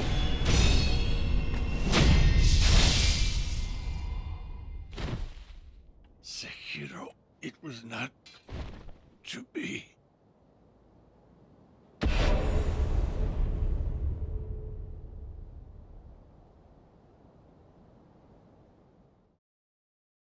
だが、一体何を企んでいる？フクロウよ。企むなど滅相も。Now, not being evil, and on to one of the most iconic fights in this game. Great Shinobi Owl. I have had a few shifts in opinions on this fight, and this one is one of the more complicated ones for me to go over. It might sound kind of shocking to some people, but I wasn't really a huge fan of this fight my first time around. But now after fighting him so much for the video, I can say that I've really grown to like this fight a lot. But there are things about this fight that I think are rather flawed. Now, as usual, the first thing that I think is done fantastically is, of course, the story and the visuals. The Great Shinobi Owl, a battle with your own father, who you thought was dead at the beginning of the game. The fight is definitely a lot more personal for Sekiro. It is a really badass duel, and honestly, I think it is perfect for this specific arena to be used again for this fight. Ashina Castle is the most integral location in the story, and one of the places we return to the most, even compared to the dilapidated temple. Using this arena multiple times like this, I think fits really well, because it highlights the location's importance. It also just helps that this is such a perfect looking arena for the setting. Having the fight take place at sunset does give it a slightly different look to it too. The one thing that I kinda wish is for us to get to know Owl more in game before actually fighting him. Maybe if we fought with him during the Hirata Estate mission, or if we got to talk to him more during the mission. Or maybe if we saw some kind of flashback cutscene with him. I feel that it would make this moment hit a bit harder, although the story beat is still good. His moveset though, I had complicated feelings about him initially. I do have one particular gripe with this fight, but I feel like it's debatably a flaw depending on who actually plays it. This fight was way too easy for me on my first playthrough, and I'm honestly not sure how much of a surprise that'll come to people. I actually beat this fight on my first try, and I did it without really learning his moveset all that well. I am saying this to brag and suck my own dick. I'm not saying this to brag or saying that it was even bad that I was able to beat him on my first try, but I do have a gripe with why I was able to do that and why I found him easy. The main reason for this is that Owl always seems to have his guard down. It's honestly kinda funny. At the end of nearly every combo he has, you can just take a swing at him and you'll likely hit him. It's nearly every single one that he has, and these hits add up a lot. On one hand, this is a decent reward for aggressive play, and I don't really mind having a boss that is more susceptible to actually taking damage, see above. But I feel like this guy just never has his guard up, which is just really silly to me. It's not like I'm being clever or smart about how I'm applying these hits, I'm just going for them at the end of his combos, and it works most of the time. Using Divine Confetti and Akko's Sugar almost feels like cheating in this fight. It makes the fight feel less of a back and forth, and it's more like I'm specifically just beating the hell out of him. He does block you from time to time, but I feel like it's just so damn easy to score hits on him. I don't really know if him not having his guard up is supposed to be an actual trait of this boss, but with the way he is right now, it feels really gracious. Granted, my first time beating him, I didn't actually have any healing left, but I still managed to do it. I'm not sure if this was supposed to be another difficulty spike, but for me it certainly didn't feel that way. But that isn't really the issue. It's more of why I was able to beat him easily as opposed to him being easy in general. It felt more like I was just able to trivialize the fight, especially if you happen to get lucky with his AI, and if he decides to spam the single most pathetic attack that I've ever seen in a Souls-like. Throws a bomb, free hit. Another one, free hit. Again, free hit. He keeps throwing this stupid looking bomb at me and he just leaves him open. I mean, sure, I hit him during an opening that he left me. Fair enough, but this one attack causes so many hits on him and it nearly trivialized the whole fight for me. I am not even kidding you. I'm gonna keep ranting about this because it's just so funny to me. The attack doesn't even look cool, it's just a pathetic little toss of a bomb that barely goes anywhere. If you decide to not follow up on what is arguably one of the most generous openings that this game could give you, then you'll just end up kind of waiting for a couple seconds as the bomb falls in seemingly slow motion, wait for it to explode, and then wait for him to recover and then start attacking you again. It's just a little bit of a pace breaker at that point, and the bomb itself is hardly even a threat because he hardly throws it at you and the radius is very small. I definitely think this attack should be changed and make it so that he throws it more at you and make you actually have to dodge it, so then at least it just wouldn't make him look like an idiot. I think it'd be a simple fix. Okay, I'm finally done with this one attack. But here's the thing. That is the only real gripe that I had with him. One neat trait that I like about Owl that is unfortunately a bit ruined by my previous point, but it's still a factor. This guy has a lot of health. He is a unit as he should be. He has a lot of posture and it regenerates really fast in comparison to other bosses, which forces you to bring his health down so his posture can regenerate slower. This might be part of the reason why he doesn't block you as often, but like I said before, I felt like his guard just shouldn't be as low as it is. But I do think his guard being down a bit more compared to other bosses can make for a decently interesting encounter. It's a balancing act. To be honest, I felt that his health and posture weren't even all that high until I actually realized how often I was hitting him. I think this is a pretty nice trait. He's a big dude and he's got a big health bar. And I think they could have even given this guy a trait where he flinches less from your attacks, in order to make it feel like he's more powerful physically. So now let's get into his many positives.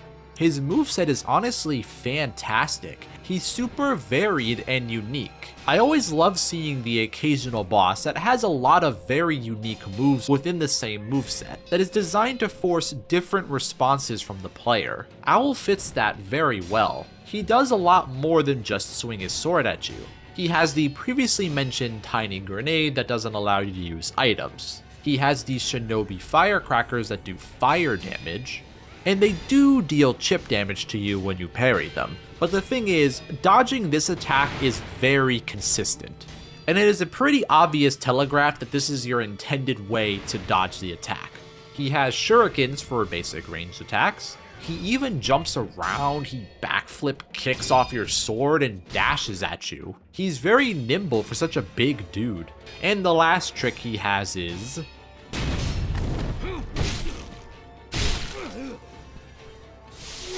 Yup, he can Mikiri counter you, which essentially means all thrust type attacks are completely useless as they are too risky to use against him. This can sound like a bit of a hostile limitation that restricts your playstyle, but honestly, it's not as limiting as it sounds. You cannot charge your basic attack, you can't use the spear, thrust, or spiral type. And you can't use any skills that have a thrusting motion in them, which the only one I could think of off the top of my head is Shadow Rush. This one might even possibly be an exception.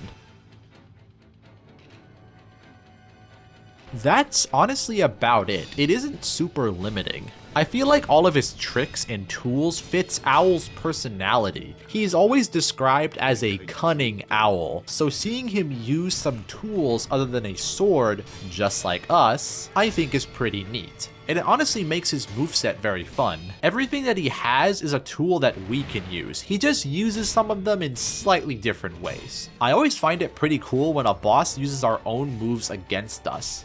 It does run the risk of feeling a bit lazy if one or multiple enemies just use the exact same moves as us with no differences. But when implemented in a smart way by slightly tweaking the way the boss uses the moves compared to you, and stringing his attacks together in interesting ways, making sure that the boss has plenty of moves that are original on top of the ones that are familiar, and even having a good story reason for why they have similar moves to you, then it can be implemented really well. And it usually offers a very unique encounter, and this one's no different. And speaking of story reasons, one detail that I noticed, although I'm not sure if this was intentional because this point is not true for the later Owl fight, Owl does not have any moves that can be Mikiri countered or jump countered. And I honestly thought this was a really cool detail because he taught you those moves. So it would make sense as to why he's not doing any thrusts or sweeps while fighting you, because he would know that you can just Mikiri counter or jump counter him. If this was intentional, then I think it is a very nice little detail. Owl has a very unique and fun moveset overall. I really enjoyed his gameplay. Despite me feeling a bit underwhelmed by him on my first playthrough, I really did grow to enjoy this fight a lot.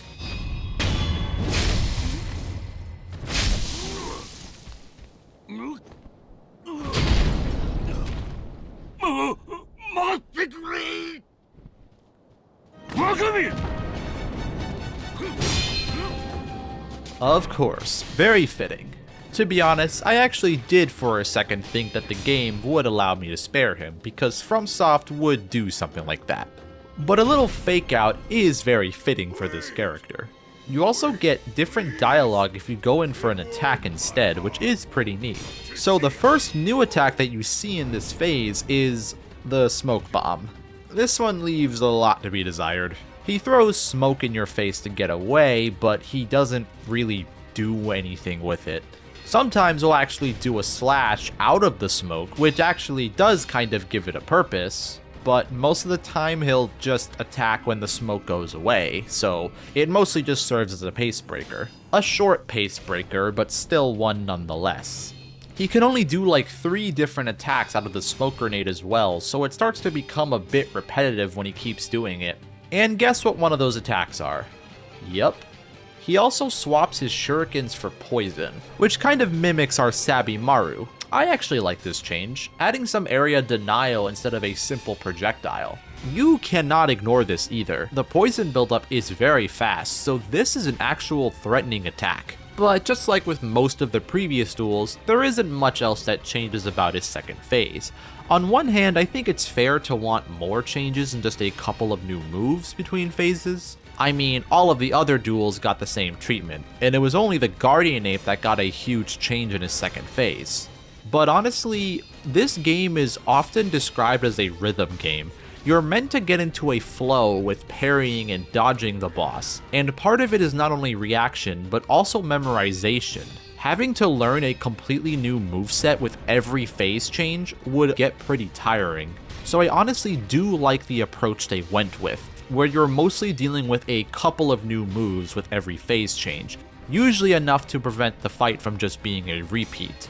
And it also makes bosses that have huge changes to their second phase honestly feel a lot more special. This was such a great duel overall. Owl is a very well-rounded fight, albeit with a couple of things that I didn't like too much, but I honestly still thought he was great, and worthy of his notoriety in this game, as well as with FromSoft's bosses in general.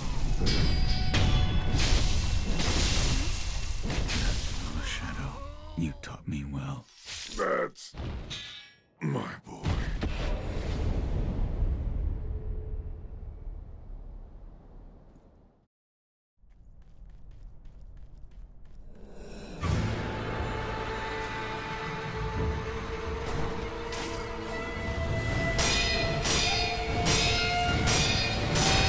Before writing the script, I wasn't exactly sure how I wanted to go over these two, because they are essentially the exact same boss but with slightly tweaked health stats and damage, and the later one has a couple of different moves. So I'm going to just lump them together like this. The first one you are going to encounter is the Corrupted Monk. This is basically an apparition of the true monk that you find later at the Fountainhead Palace, although he is just missing a couple of moves.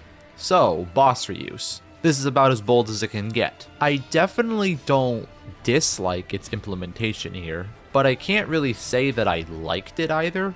But I honestly don't really have a huge problem with it. I think the monk does have a nice design in both instances. She honestly looks fairly normal, kind of. She's very mysterious. Her design is mostly human looking, but there are subtle things off about her that make her a bit uncanny. Her height, of course, isn't quite normal, being even taller than Isshin. Her hands are the only bit of skin that we can really see, and they look kind of like the Okami warriors, being all thin and long. Her laugh sounds very similar to them as well, but I've heard that she isn't actually the same race as the Okamis, which is interesting. She was a priestess from some period far before Sekiro's, which Sekiro lives in the Sengoku period. Her name is Priestess Yao. She is a reference to Yao Bikuni from Japanese folklore, who is a nun who consumed the flesh of a niño, which made her immortal and eternally young. If the monk is meant to parallel this story, then she likely consumed a carp from the Fountainhead Palace that contained the rejuvenating sediment. After becoming infested, she became a member of the Okami clan and now guards the bridge leading to the palace. She isn't the most memorable character in the game, but I still appreciate the amount of detail that went into her lore. Now onto gameplay, I honestly really had fun with this one, and it's kind of why I'm more forgiving about the blatant boss reuse. That, and also the fact that I do believe that the true monk fight that you find later is an improved version of this one, but I'll get to that. With the Corrupted Monk, she felt closer to being a mini-boss rather than a full boss, with her moveset being a bit more limited and also only having one health bar. In this sense, she almost acts as an unknowing teaser to the next fight with her, and there are some things that differentiate the two besides just their looks and the location that you fight them in.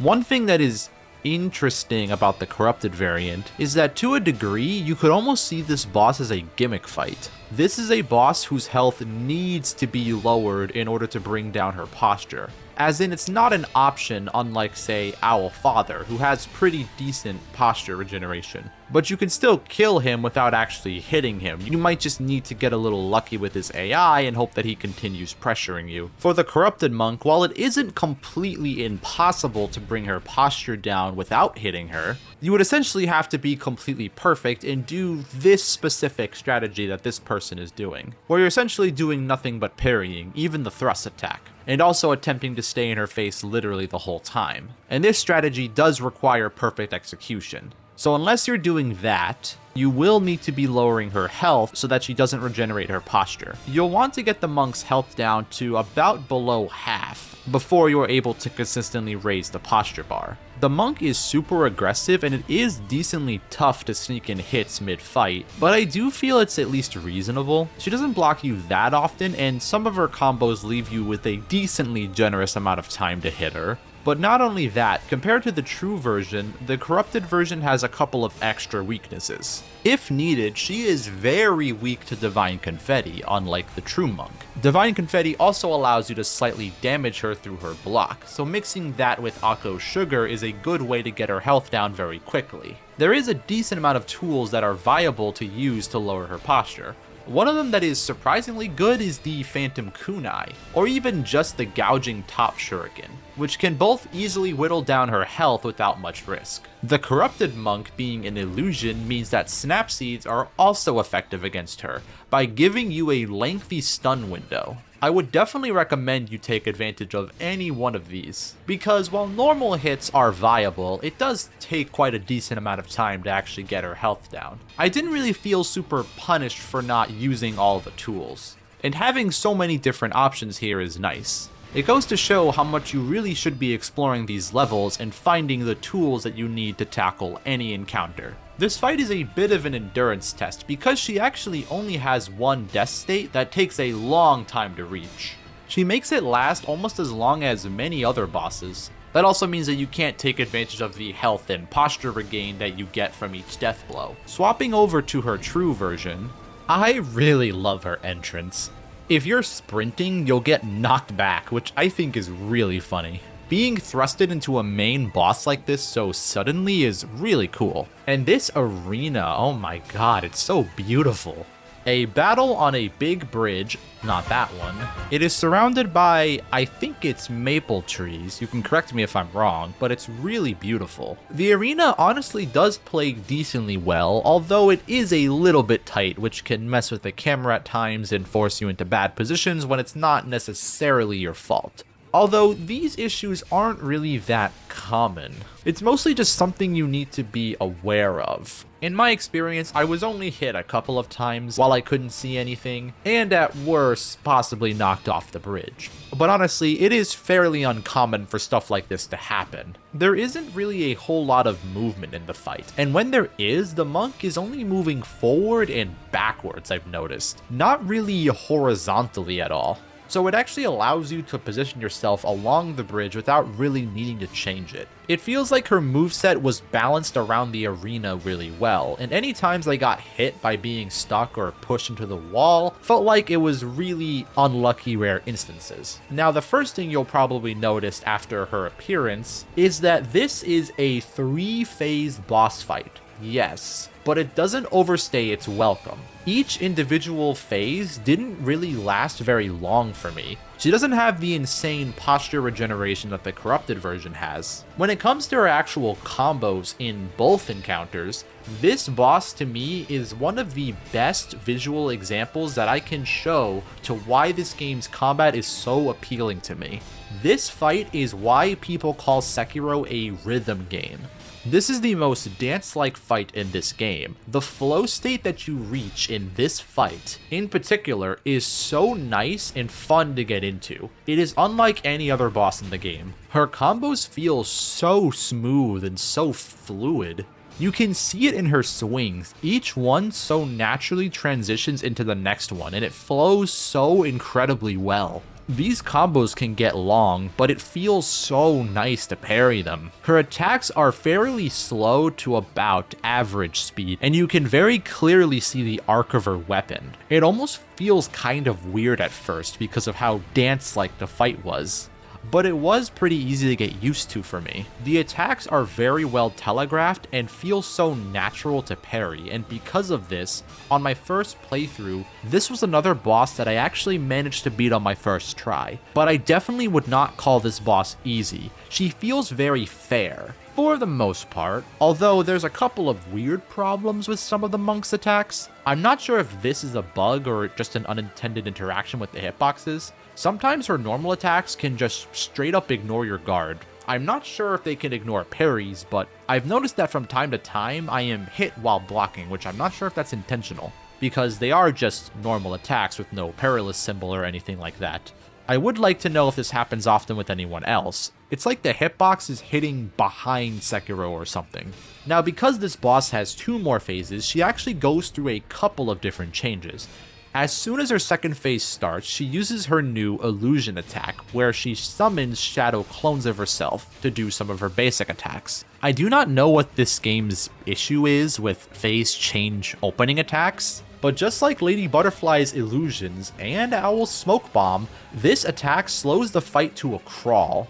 It's mainly just you waiting for the clones to appear in front of you, and then just parrying 3 simple attacks. You don't even have to parry the attacks unless you are really damaged, because a full bar of posture is enough to block all 3 hits, and you have more than enough time to regenerate it after. This one attack unfortunately throws a small wrench in that whole point about the amazing flow and pacing of the fight, as you are essentially very patiently waiting for the boss to actually attack you, and you can't really interact with her at all during this attack. You can also use the snap seeds to dispel the illusions, but you are still basically just waiting for the actual fight to continue. It's a pretty boring attack in my opinion. It's the only thing that I would really want to change about her. Because this is her only new attack, I would actually like to bring up the Sekiro Resurrection mod, because I believe that this mod has a fantastic change to her illusions that I find very interesting, that really adds to her fight. After fading back into the fight, the monk gets blue eyes for the rest of the fight. And instead of just waiting for her illusions to attack you, she instead uses them as combo extenders, which makes the phase more challenging. The clones keep the pace of the fight up, and I honestly think I would have loved to see this in the base game, because it fits really well. Her third phase is more unique. You get to see the centipede sprout out of her neck mid-fight, which is honestly a pretty cool visual. In her third phase, her defense and posture raise a lot, but she also stops blocking. She becomes more aggressive and almost zombie-like. While her not blocking does make it easier to actually land hits on her, it's harder to do so safely, because it's way more difficult to make her flinch or stop attacking. From what I can tell, she'll just muscle through normal hits and most skills, but the Shinobi firecrackers and also burning her does stop her momentarily. Also, oddly, Fistful of Ash still works. I guess she just really doesn't like dust.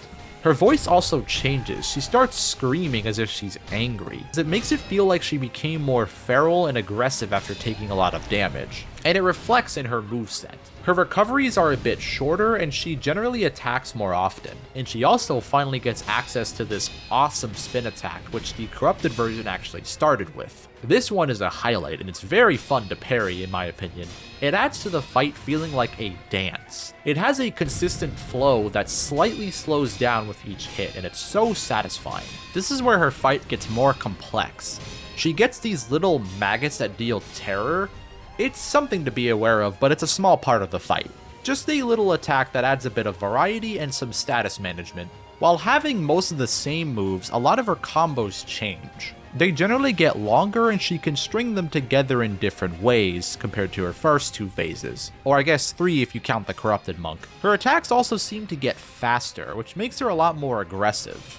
The fight overall gets a decent amount harder, which I like. This is honestly one of my favorite changes to a boss between phases in this game. This fight was a blast and felt really unique. I adored this boss's moveset and the feeling of parrying her attacks. Her presentation and lore are fantastic. The true monk is a perfect representation of the rhythm of Sekiro's bosses.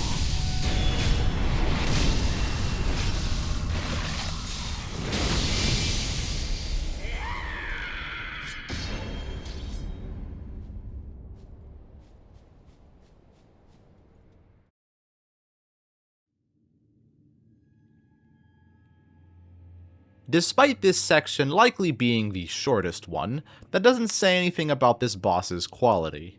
The Divine Dragon, arguably FromSoft's best spectacle yet, and it showcases the beauty of this game's art style. While to me, Elden Ring looks more consistently awe-inspiring compared to Sekiro, and has more locations that I would genuinely call breathtaking than what Sekiro has. But to me, the Fountainhead Palace and the Divine Dragon, I believe, are FromSoft's best looking location and best looking boss that they've ever made. This is a spectacle fight through and through. It is a boss that is designed to wow you your first time seeing it, and it also hits you at around an integral turning point of the story.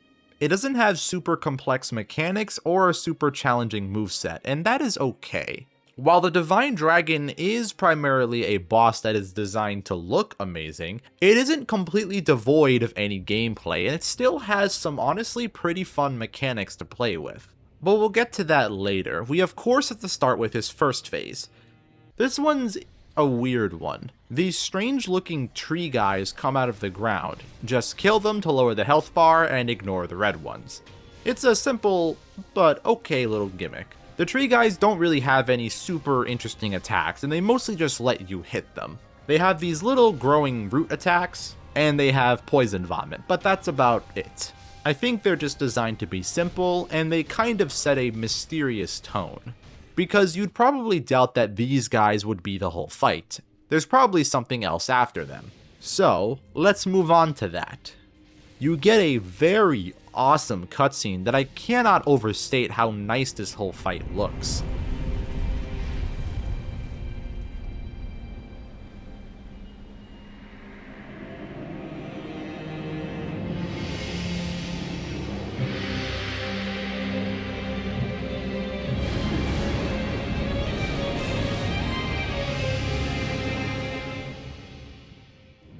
That cutscene really gives me chills. This guy makes me so happy. That, along with the Divine Dragon's lore and importance to the whole story of Sekiro, being the origin of the dragon's heritage, and us needing the tears of the dragon to actually sever the immortality, it really makes this a very strong boss fight.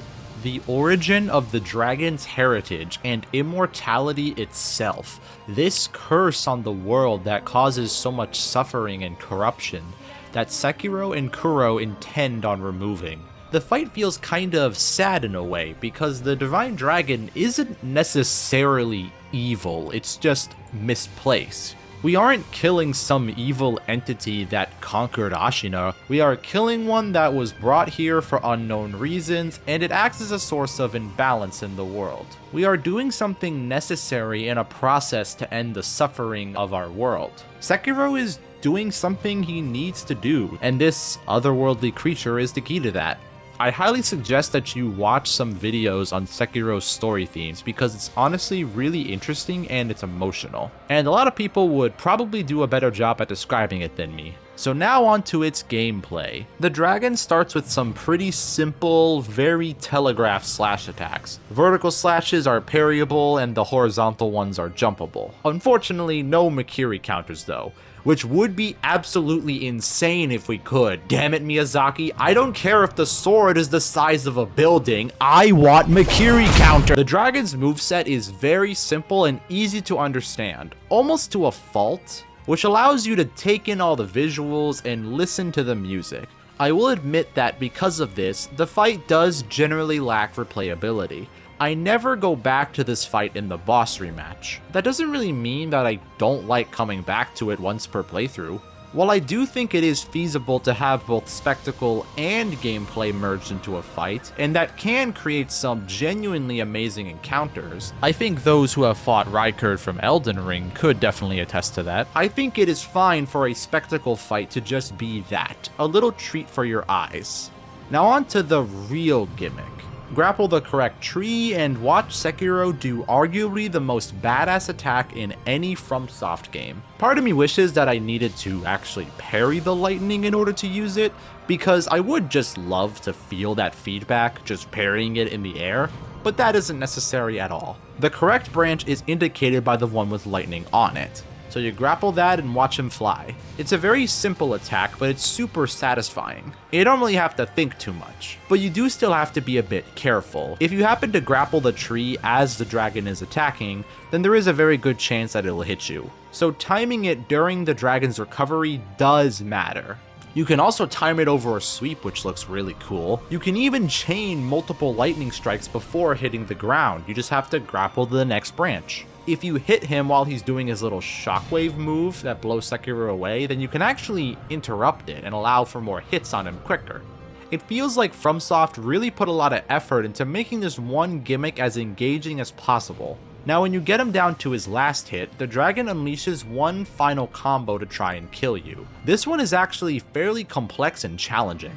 It is pretty likely for it to kill you on a first playthrough. It is a very fun one to parry through once you remember. You'll feel amazing for doing it. Parrying this giant dragon sword is so damn cool, and it makes you feel so powerful. And after that, you get a little bit of extra flair for the final lightning strike, ending FromSoft's greatest spectacle yet. This boss was my favorite spectacle fight in general. While it doesn't have the same level of depth in gameplay as the vast majority of bosses, well, in general, and I do think it lacks the same level of replayability as pretty much every one of the other bosses aside from maybe the folding screen monkeys. But this fight makes up for that tenfold with its great visuals, its unique and satisfying gimmick, and just being a wonderful part of the story.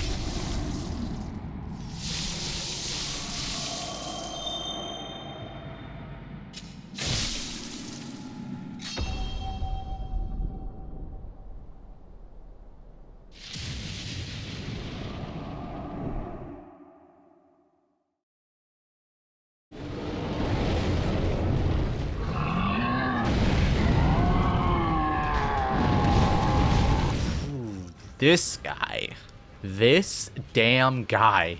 The Demon of Hatred is another very infamous boss in this game. I'm not sure if he's quite as well known as the Guardian Ape, but it's probably because a lot of people just didn't make it this far. He is also optional, so he's completely ignorable. He just drops some very important endgame crafting materials. He was a serious wall for me, and I ended up beating him after Isshin. This guy is arguably the most difficult boss in this game, and he definitely was that on my first playthrough. But after that, I don't think so. Honestly, this boss is more of a new player trap. This guy frustrated the hell out of a lot of people, me included. The Demon of Hatred is probably the most polarizing boss in this game. There's a lot of people that hate him, but there are definitely quite a few people that like him. And for me, there are quite a few things I do like about this guy. Most of them are visual, but there are honestly kind of a lot more things that I don't like. I think I should get the one particular point out of the way that I've been mentioning a lot in this video. This boss, being a fire-based boss, of course, has the one thing that continues to annoy the hell out of me every time I run into it: parry chip damage. Nearly half of this guy's attacks deal chip damage if you perfectly parry them. It's every attack with his firearm, which he uses very frequently. So far, every instance of chip damage specifically through a perfect parry. This is not me talking about guard chip damage, because that is different. That's just more of a punishment for not successfully parrying the attack. I'm talking about perfectly parrying an attack but still being punished for it. Nearly every instance that I can think of off the top of my head, if it was removed, then I honestly just think the fight would be better. Let's take a look at a mini-boss, Headless, everyone's favorite. The chip damage that he does to you only acts as a divine confetti check and nothing else. You'd fight him the exact same way even if the chip damage wasn't there. It only forces you to use a specific consumable in order to ignore the chip damage. The demon certainly relates to this point, but I will get to that.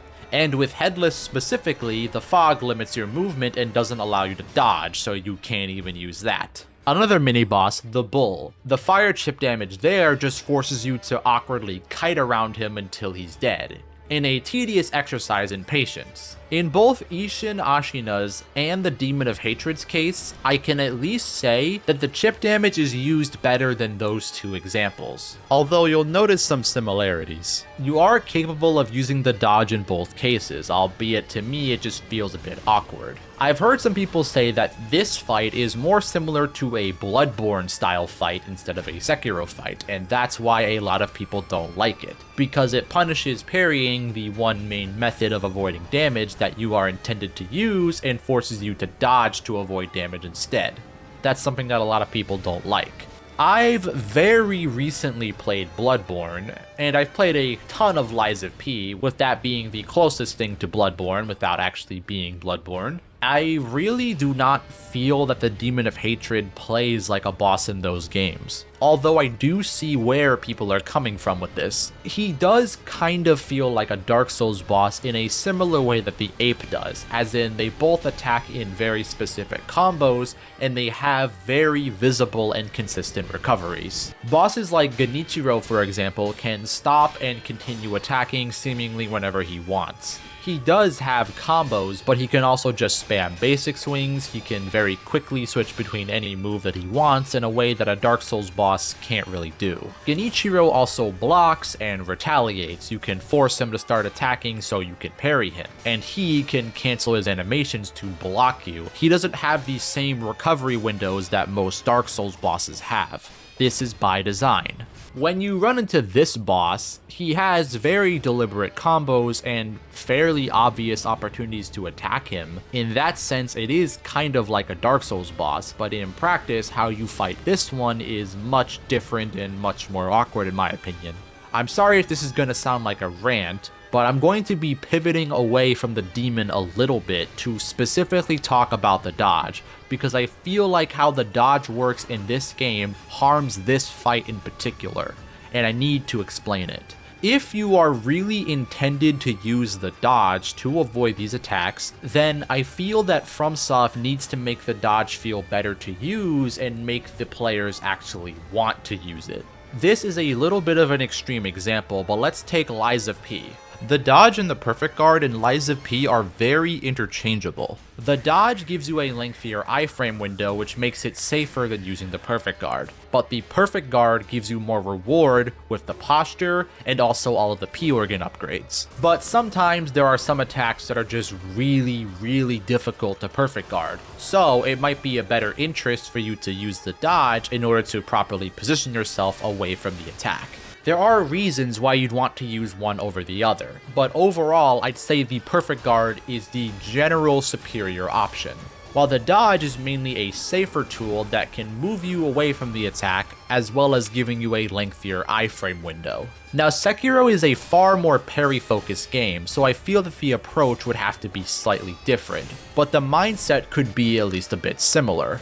The dodge does not need to be as effective as the parry in all situations. In fact, I feel that the parry should genuinely be the best option. But because there are specific attacks that you are very blatantly intended to dodge, I feel that the dodge needs to be better to use, either by giving you a couple more iframes when dodging to the side or backwards, in order for you to more consistently dodge through attacks, or another solution that I like a bit more is to make Sekiro travel a farther distance faster so that the player can viably reposition themselves at a moment's notice, as this fight apparently seems to expect you to do. I honestly don't like using the dodge in this game because it feels like a glorified sprint startup animation. Sekiro does not dash forward in a momentary boost of speed that allows me to reposition myself around enemy attacks. Sekiro just moves at the normal sprint speed the whole time. If there is a difference in speed, I genuinely do not feel it at all. The lack of iframes when using it sideways and backwards forces me to dodge in directions that I otherwise would not want to. It also makes it very unintuitive to dodge very specific attacks because of the lack of iframes. I always found this weird. Why are you given more iframes when dodging forward specifically? There are quite a few attack hitboxes that can last longer than the whopping 6 iframes that you are given while sidestepping. So ideally you'd have a speedier dodge in order to actually reposition yourself super quickly. I believe that asking the player to hit a 6 iframe window consistently is rather unreasonable. And sometimes the input window can be even more strict depending on how long the attack hitboxes last. And even then, you won't really know if you actually avoided the attack or if the hitbox just somehow didn't properly connect with you because of the ground. When I try to use the sidestep, there were plenty of times where I think I iframed through the arm, but I honestly cannot tell. There are plenty of times where it feels like I should have gotten hit, but somehow didn't, and I don't even know how that works. Whenever I don't take damage in this fight, I don't know if it was due to me dodging it or if it was just me getting lucky and him missing me. If FromSoft wanted a fight that was more dodge focused, I feel like it would have been more interesting if the fight was more about positioning Sekiro instead of just using this iframe tool instead of this one. You use them in pretty much the same way, the only difference is that now you have to fight your muscle memory to not parry an attack. Or you could just use the umbrella to bypass all of this, which essentially means that you are fighting the boss in the exact same way if you were just parrying. Except now you just have to use a crap ton of spirit emblems and you won't be allowed to use any skills in order for you to save your spirit emblems for the umbrella. Parrying his arm attacks with the umbrella is honestly pretty fun though, and it's super satisfying to stun him with the fan attack at least. I'll admit that parrying his attacks is decently satisfying in a similar way that the ape was. Because of his size and the sound that the parry makes, there is a lot of weight behind these attacks. His combos are very delayed and are a bit awkward, to be honest. The pace of the fight switches from fast to very slow at random times. He is honestly a decently sporadic fight. Now on to some other attacks that he has. Take this fireball volley that once again damages you through your parry. This one is honestly insanely annoying in particular. There are 2 ways to avoid it. Way number 1. Yep. Figures. Now the second way I saw is to preemptively sprint forward, but this doesn't always work. I am not even kidding you. The way to avoid this attack that I found online is just to sprint directly at him, throwing caution into the wind, really slowly and painstakingly crossing this huge distance for like a full 5 to 10 seconds as the demon sees you very obviously running at him and then proceeds to throw his fireballs right above your head because I guess he's just an idiot and can't aim or something. But this only works if you are already running at him. If you start sprinting even slightly late, then you'll get hit by it. Or if he decides to straight up cancel his recovery animation and start up the fire volley early, then I guess you'll just take damage anyways. There's an extremely small chance his sweep ends early and he throws the fireballs sooner than expected. If he does this, you'll die, but it's so unlikely just to run at him. Like I said before, the dodge is terrible at avoiding damage, so Sekiro doesn't travel fast enough in any direction for you to actually avoid this. You literally have to be expecting this attack every single time you gain distance. And the only way to avoid this is if you're already sprinting directly towards him before he uses it. Honestly, a very surprising amount of this fight is spent just running towards and away from him, or just waiting for him to run back towards you. This got very tedious for me at times. Oh, he's doing the slam attack, gotta run away from him. Oh, now he's doing the sweep,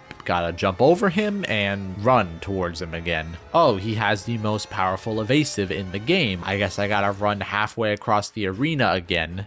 It gets really tiring doing all this running and not attacking, parrying, or even dodging. Sometimes you are at least able to grapple hook him, which cuts the time a little bit, but you're still going to be doing a lot of running. And the grapple is only with very specific attacks like his slam attack.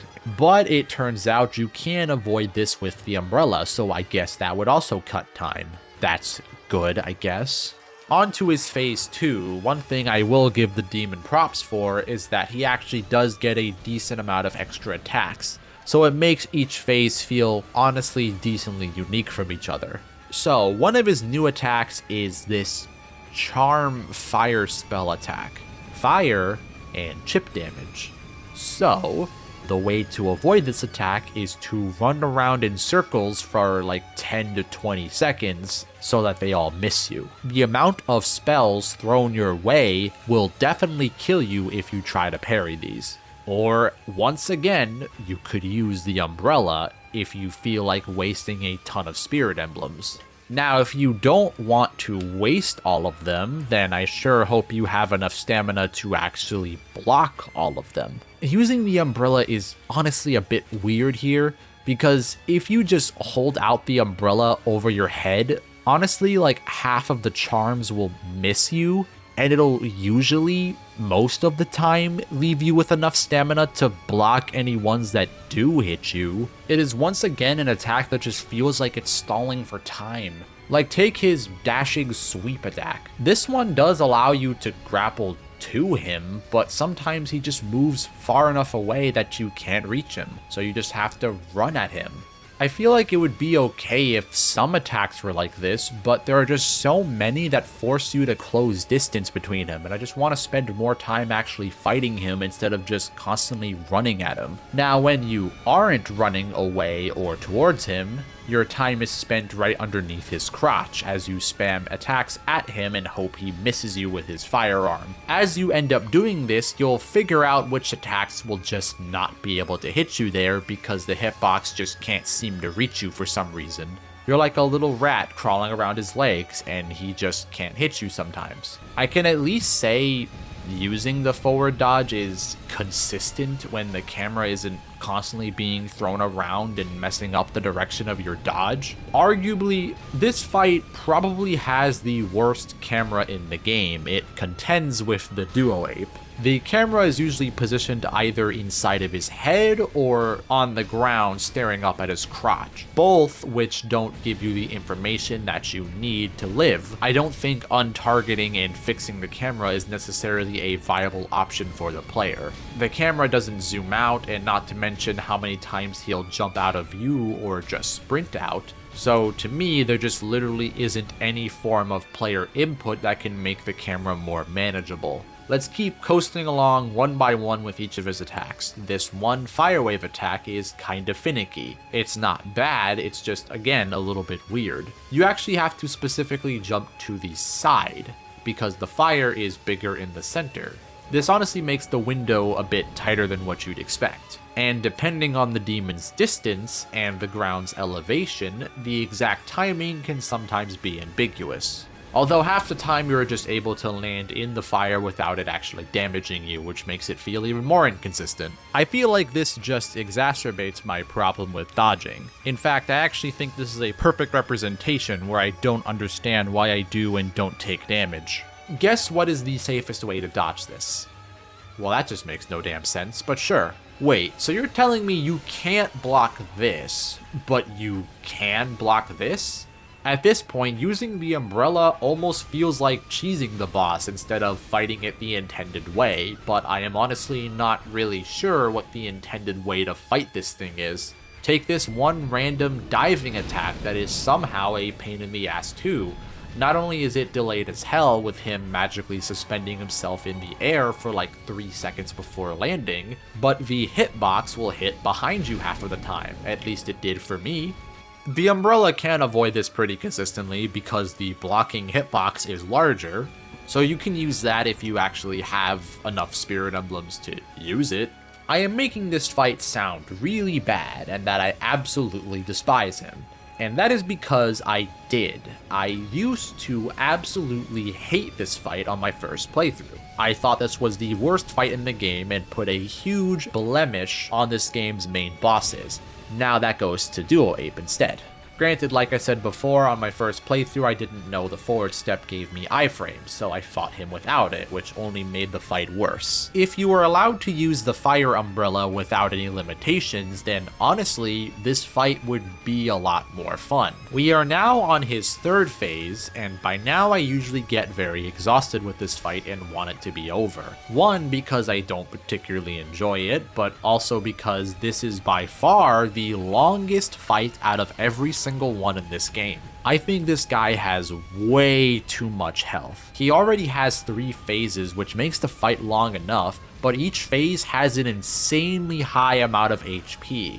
And because you are expected to actually deal damage to him, it makes this fight a goddamn marathon. Using Divine Confetti with Akko's Sugar makes it feel more reasonable. But to be honest, it kind of feels like this is the amount of damage that we should be doing to him.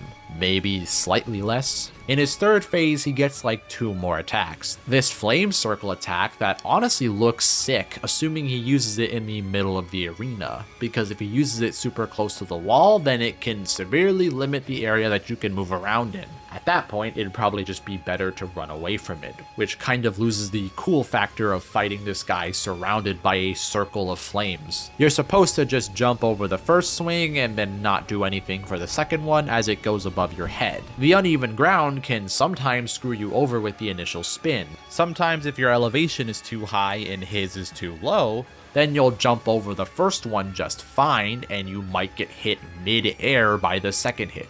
Oops, I guess I'll just call it a skill issue and just leave it at that. Despite everything that I've said about this guy, I'll admit that he does at least get better the more you fight him. Now, there was one particular aspect that I did not cover yet because I wanted to save it for the end. The best part of this fight for me is, of course, his design, music, and lore, which I do give huge props for. His design is very unique. It's honestly one of the best in the game. And finding out that he is the sculptor honestly makes this fight pretty emotional. He even had some pretty decent setup when Sculptor stated that all of his offering to the Buddha only showed him flames. Nothing but flames. The flames that he summons are all really cool looking, and honestly this arena was a good choice for him. Sure, it's just Gyuobu's arena again, but this was already one of the best arenas in the game, so I'm fine with it.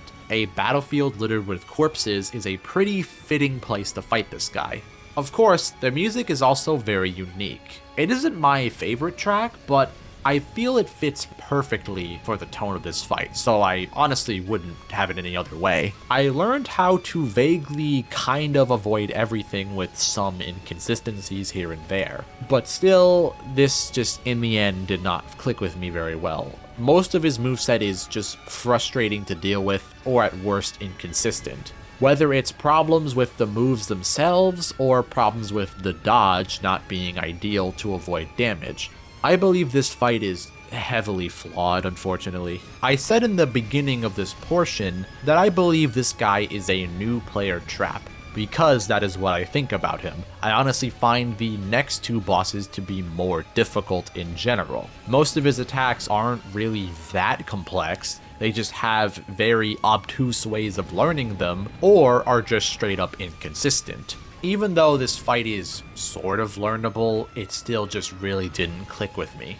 I kind of feel like a fire-based boss that forces you to think about your positioning a lot more to avoid AoEs of fire or fireball attacks that he throws at you, and it forces you to quickly maneuver around all of the attacks with the dodge. I feel like that could have been a fairly interesting encounter, but unfortunately I do not believe that is what we got.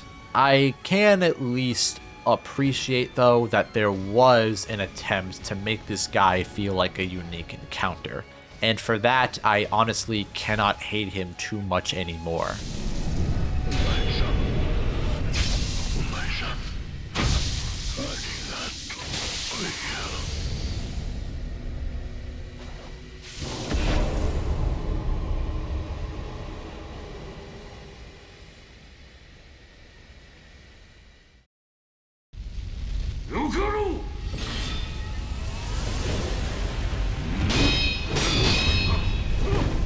Now this one, when I think of Sekiro's father, this is the fight that comes to mind. The confusingly named Owl Father fight, as opposed to the first one, which was called Great Shinobi Owl, this is not an inner version of that fight. Just you wait. This is a new fight entirely that you find in the endgame after going down the path of the resurrection ending, although you aren't locked out of the true ending for unlocking this fight, which I think is good. This fight has many more changes than something like Inner Genichiro. I'm getting into some spoiler territory for Elden Ring, so skip to this time if you don't want to see it. This fight is more like the king of boss reuse, Margit to Morgott. I feel that in both of these fights, fighting them a second time really adds to them, rematching them at their best after you yourself have improved at the game. Morgott's and Owl's character are both extremely important in their respective game's story.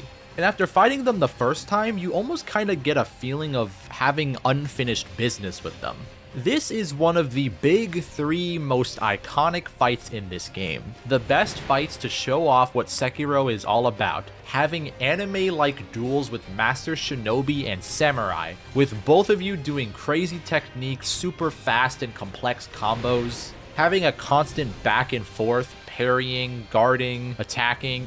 It's so damn awesome. While Isshin tends to get more spotlight because he's the final boss, Owl Father himself feels special in his own way because he's kind of a secret boss. And both of these fights have pretty different reasons for why they are so difficult. For Owl Father, I would say that he has a slightly less complex moveset compared to Isshin.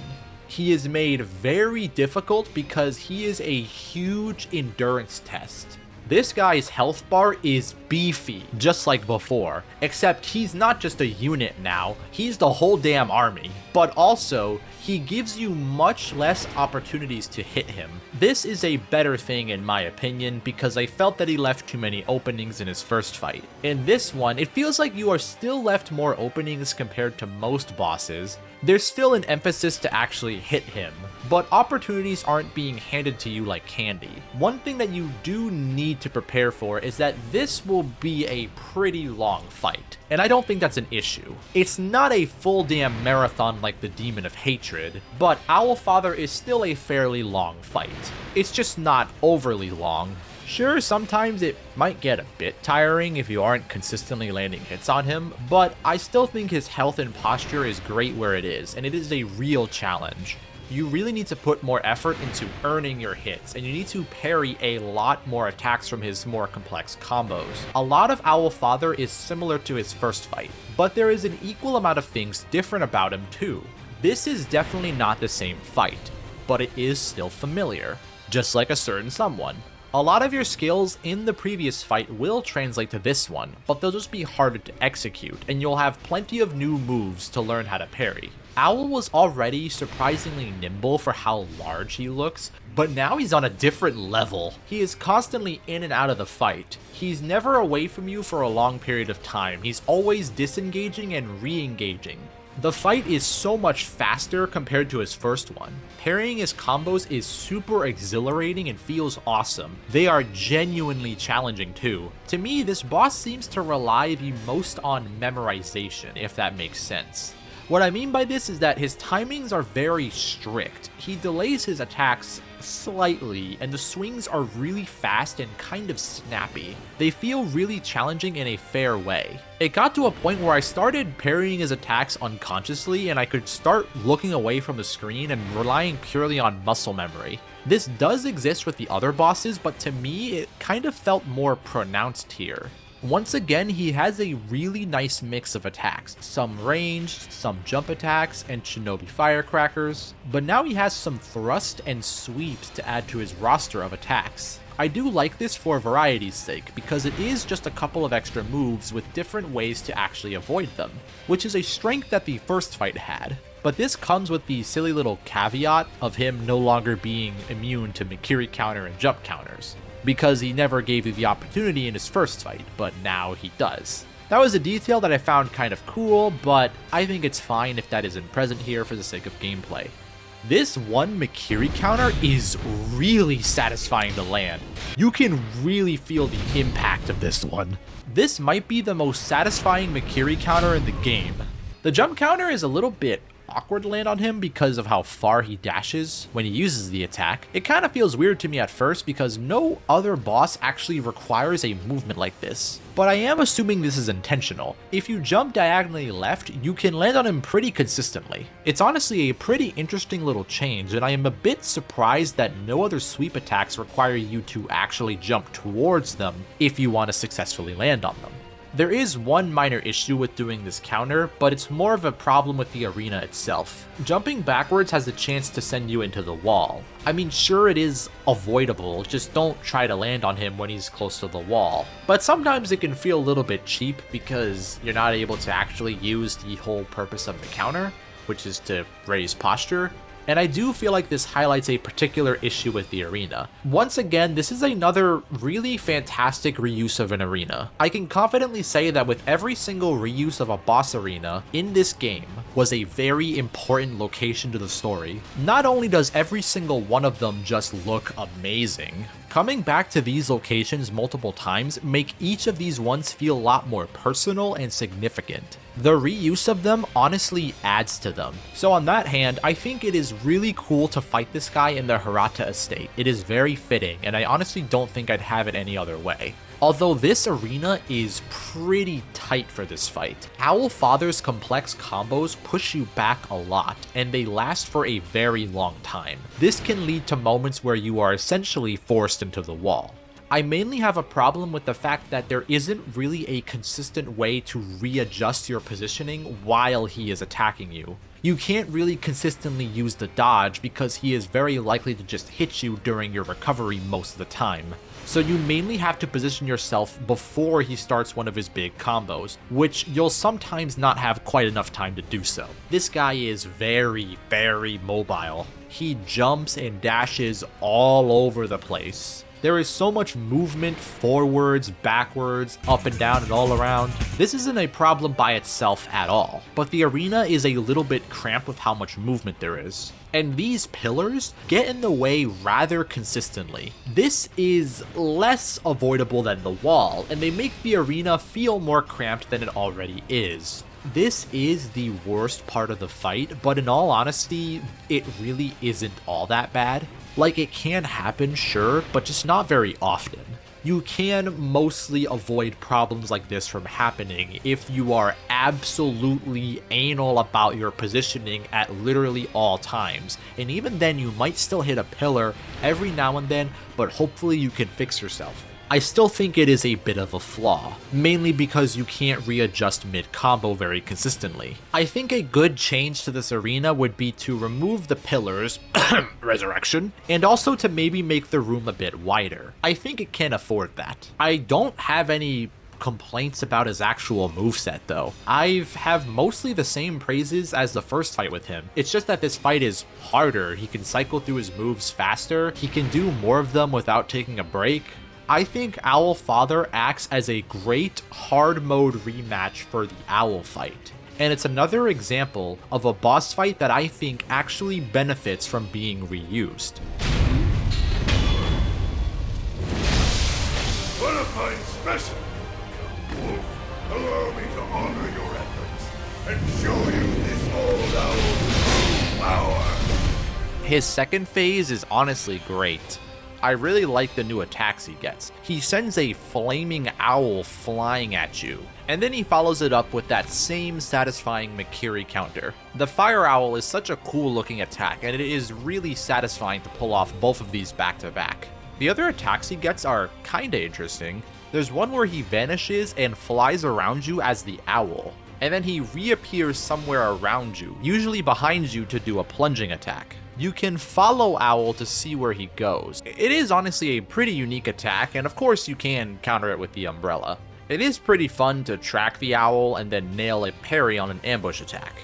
The umbrella, once again, is probably the best prosthetic for you to use. He doesn't really have any particular weakness, so using something like the shuriken or a defensive option like the umbrella is probably your best option. He is one of the final challenges of this game, so it kind of makes sense that you wouldn't have any specific weakness that you can exploit. You can toss shurikens at him, sometimes they'll hit. You can get really creative with the axe. It's mainly up to the player to figure out how they want to use their prosthetics. There isn't any one particular one that's better. The important part is to find ways to get his health down, any way that you see fit. Overall, this phase was really fun, and seeing the true power of Owl was cool. I think it is pretty awesome that our father is one of the strongest things that you can fight in this game.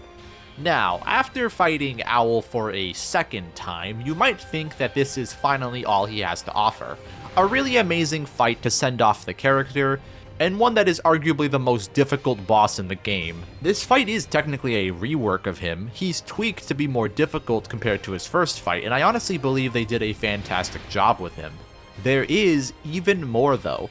This isn't inner Great Shinobi Owl, this is Owl Father, who has his own inner version when you complete the Shura Gauntlet. This is honestly so cool to me. I was already comparing him to the final boss, but the fact that there is an inner version of this guy was so cool to find out. I could understand people not being excited to fight him for a third time, but I really like Owl, and all of his tweaks have been meaningful, which makes me not mind the reuse.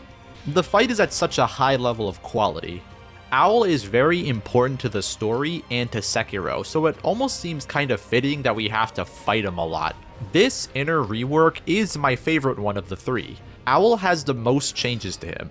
He's overall more aggressive and has shorter recoveries. His combos don't change all that much, but he can string them together in different ways. He has a couple of new moves, and some of his old ones are reworked, like his Flaming Owl, which can now fly vertically, which requires you to avoid it differently. Oddly, it doesn't do chip damage, so you can just block it. Although dodging it is pretty consistent, but the window is a little bit tight. What makes the fight feel really different and much more challenging is, once again, his mobility. His movement was pretty insane before, but now I don't really have any words for it. He really doesn't let up. This is the fastest paced fight in this game, and it's awesome. There is never a dull moment at all. He uses Mist Ravens now, which is honestly pretty neat, because that was one Shinobi prosthetic that he didn't actually use against us yet, and it honestly makes his combos pretty interesting to parry. Instead of blocking you, he can sometimes use Mist Ravens to dodge you and then retaliate. It actually has a similar purpose to the Smoke Bomb. They're both used to obscure his next attack, but I think this is executed better. Getting into the flow state of switching between parrying, jumping, dodging, using tools, it's what this game is all about. Everything here makes this fight in the running for my favorite boss in this game, and also one of my favorite bosses in any Souls game in general. Defeated by my own son. The feeling is not entirely unpleasant. クロ様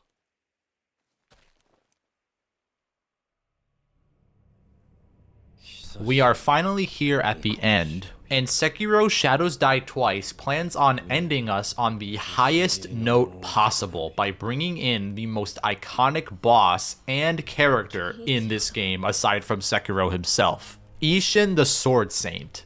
I was constantly name dropping and mentioning him throughout this video. I'm sure the vast majority of you watching this already know who this is, and if you don't, then I hope me constantly mentioning him could hype this guy up for you. I already knew about Isshin on my first playthrough. I didn't know anything about his moveset, I just knew that he existed and he was supposedly the most difficult boss fight that FromSoft has ever created. Although I feel that position has been usurped from him a couple of times, but still. I couldn't really help but have really high expectations for this boss, and my god does it deliver. Along with Genichiro, I feel this is one of the perfect blueprints for a Sekiro boss, and is probably the most perfect final boss that you could get. First, you start off with Genichiro Way of Tomoe. It's the same old Genichiro, he's just as good as the first fight, except now he uses the Black Mortal Blade.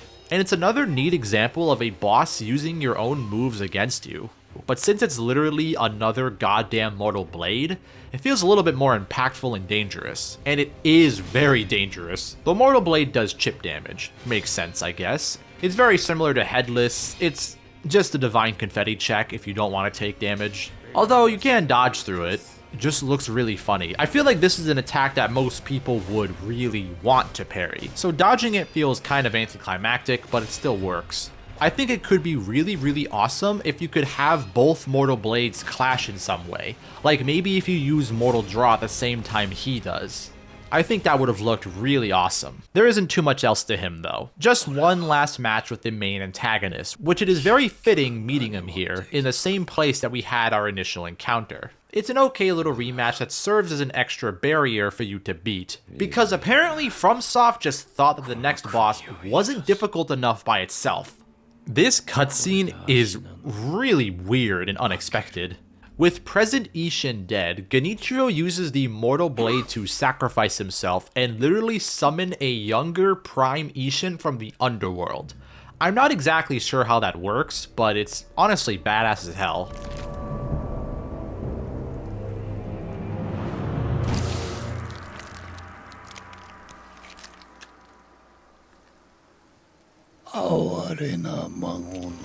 The only person that could save Ashina from its fate. The original person that led the rebellion to take back the land of Ashina from the Interior Ministry. He fits very perfectly as the last desperate effort to save Ashina. わしはこのアシナを蘇らせねばならぬ。故に赤炉。虫を切るぞ。 Well, let's get started then. He does have most of the same moves as the Isshin Ashina version, minus the Ultra Instinct dodge, but the Sword Saint has a couple of more iconic moves. He has the Dragon Flash, which is one of the coolest looking moves in this game, that you are able to get yourself. A lot of his new moves are very flashy like this. They're really delayed and powerful slash attacks that are incredibly satisfying to parry. They also have very strict timings and are extremely punishing. These attacks make him feel so powerful, and they make you feel powerful for countering them. I don't think I can glaze enough the sound that the parry makes when you land it. Oh my god.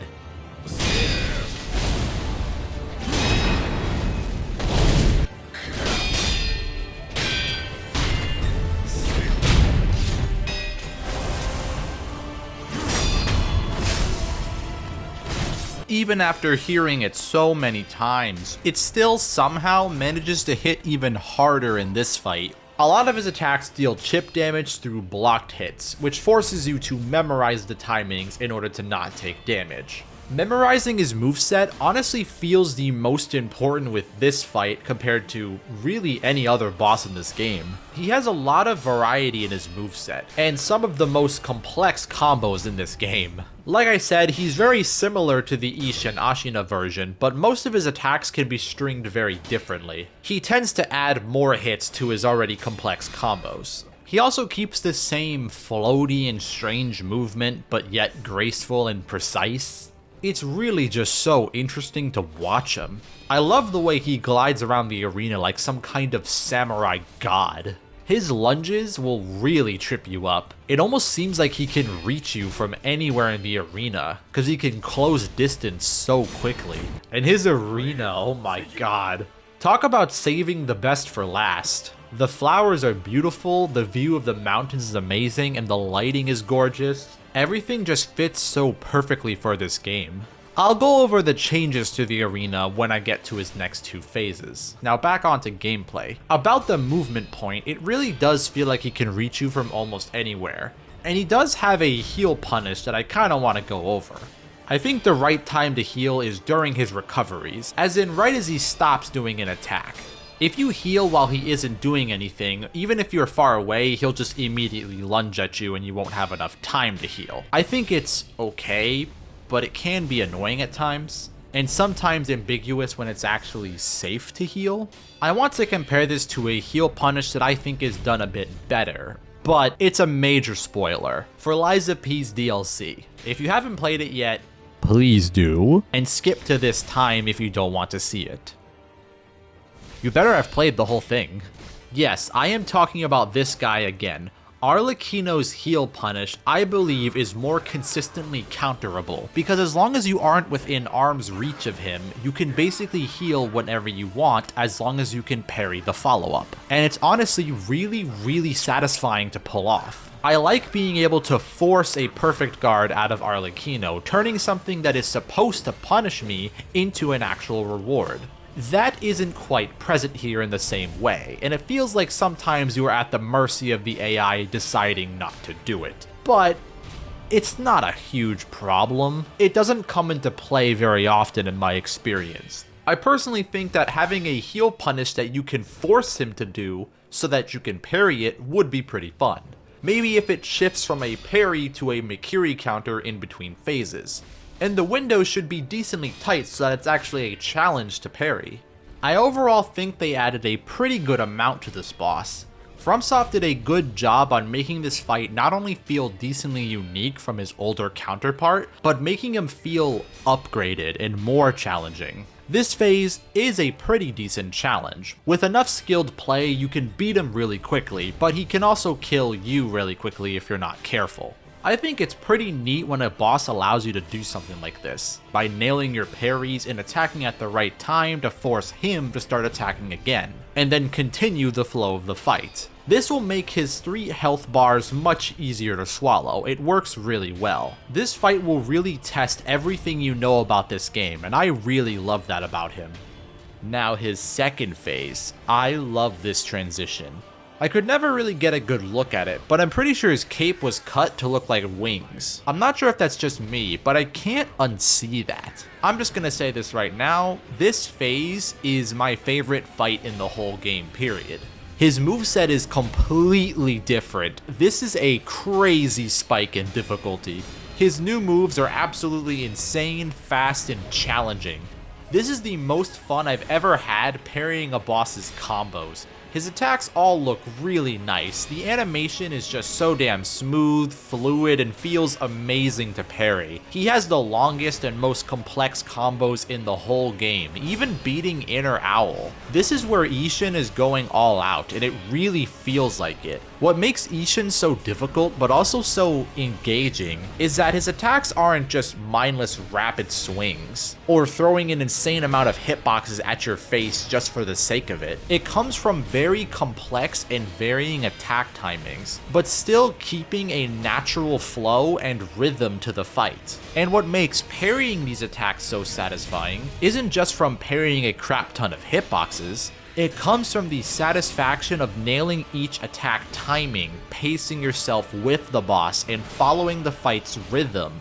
That is the bread and butter of Sekiro's combat, and I cannot overstate how important that is. The game has taught you time and time again to not be too hasty with your guard. Spam guarding can work for some bosses, but for Isshin, he makes sure that that strategy will not work, or at least not consistently work. If you try to spam parry, you might get lucky every now and then, but with how many hits he has in his combos, it is inevitable that you'll miss one, and it'll break your guard and get you killed. These hits do a lot of posture damage in particular, so they make sure that you are actually hitting them. Out of all the bosses in the game, Isshin is probably the most difficult one to cheese, or at the very least, I couldn't really find any cheese strategies online. I don't know if there is one consistent way to cheese him. It probably exists somewhere and I just haven't found it, but this is one of the few bosses where it was actually kind of difficult to even find a cheese strategy at all. This guy will test everything that you've learned about this game and whether or not you can replicate it consistently, and I do mean everything. He does normal attacks, lunging attacks, attacks that gain distance, the works. He has a lot of thrusts and sweeps which offer plenty of counter opportunities to raise his posture, and he can also... He has a fucking gun? This was one of the funniest things I've ever seen in this game. The Master Samurai, the Sword Saint Isshin, uses his iconic samurai art gun on me. Is kind of crazy. It isn't even a single shot weapon like everyone else has, you know, a gun that actually fits the time period. It's just a straight up Glock. No wonder why he was the strongest samurai in the world, and why other countries were literally afraid to invade Ashina as long as Isshin was alive. He would literally just have to point and shoot, and he could kill a group of like 5 dudes. Of course, this was memed instantly, and Isshin the Sword Saint became Isshin the Glock Saint, Isshin the Glockness Monster. As silly as it is for Isshin to whip out a semi on you, I feel like him having some kind of long-ranged attack really completes his moveset. The gun kind of makes more sense than a shuriken or a kunai, which were both already used by Owl and Lady Butterfly, so it's nice that Isshin has something different, and it oddly kinda fits him better. His moveset just has so much variety, which is a quality that all of the best bosses in this game seem to have. I just cannot overstate how much fun it is to parry this guy, even so late into this game. If anything, it is more satisfying here, and those Mikiri counters hit so much harder. Speaking of hard, maybe I should rephrase that. I feel like I cannot overstate how much harder Isshin was. Damn it. I feel like I cannot overstate how much of a difficulty spike this was, as it should be.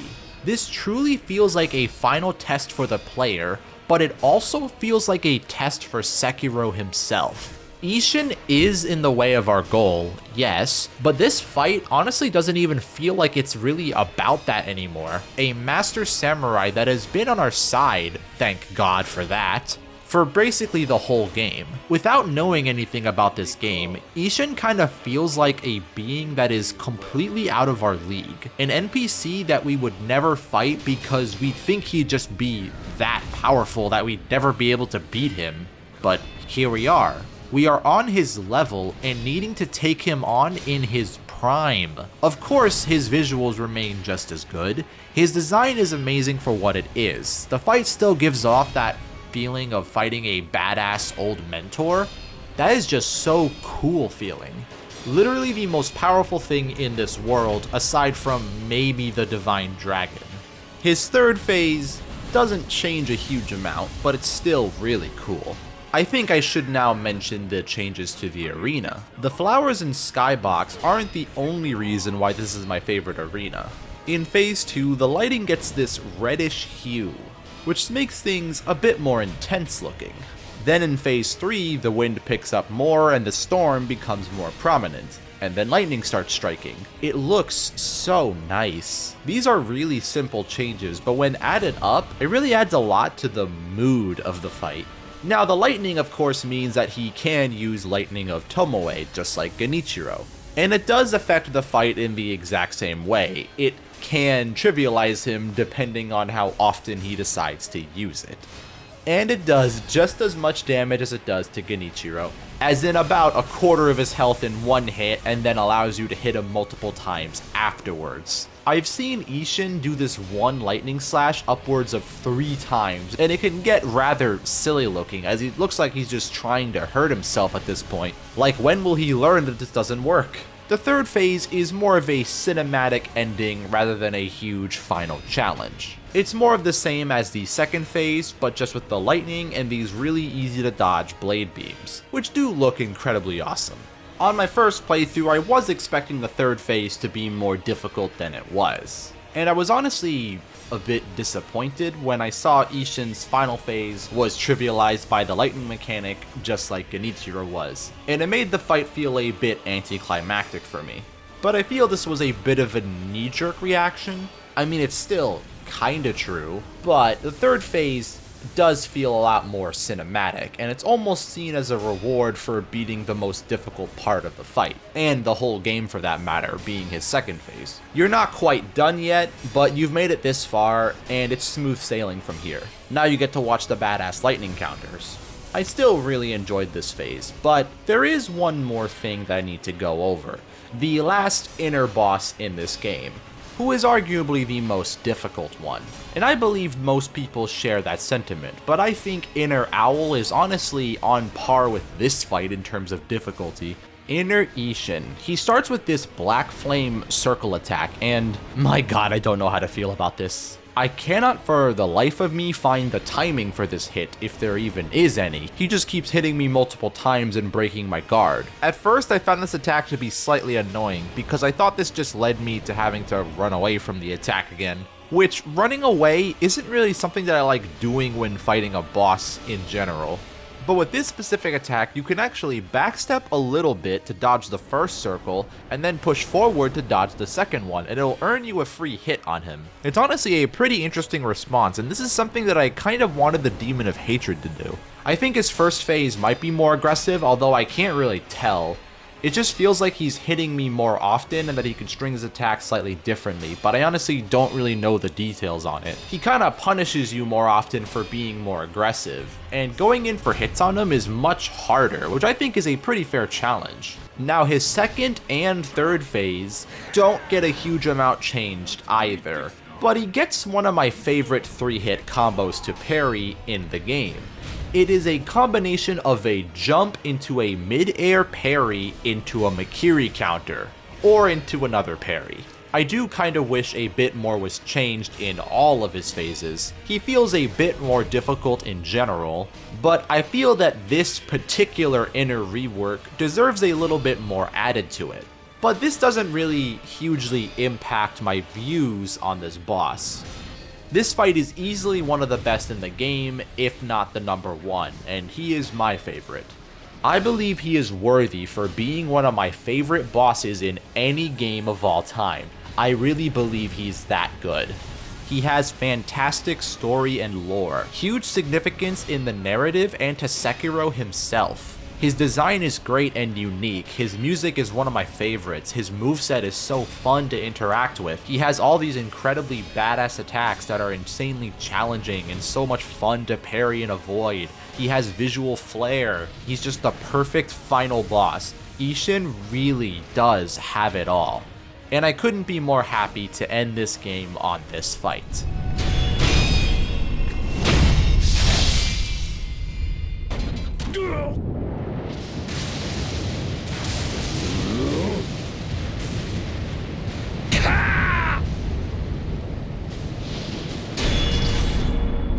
Yari!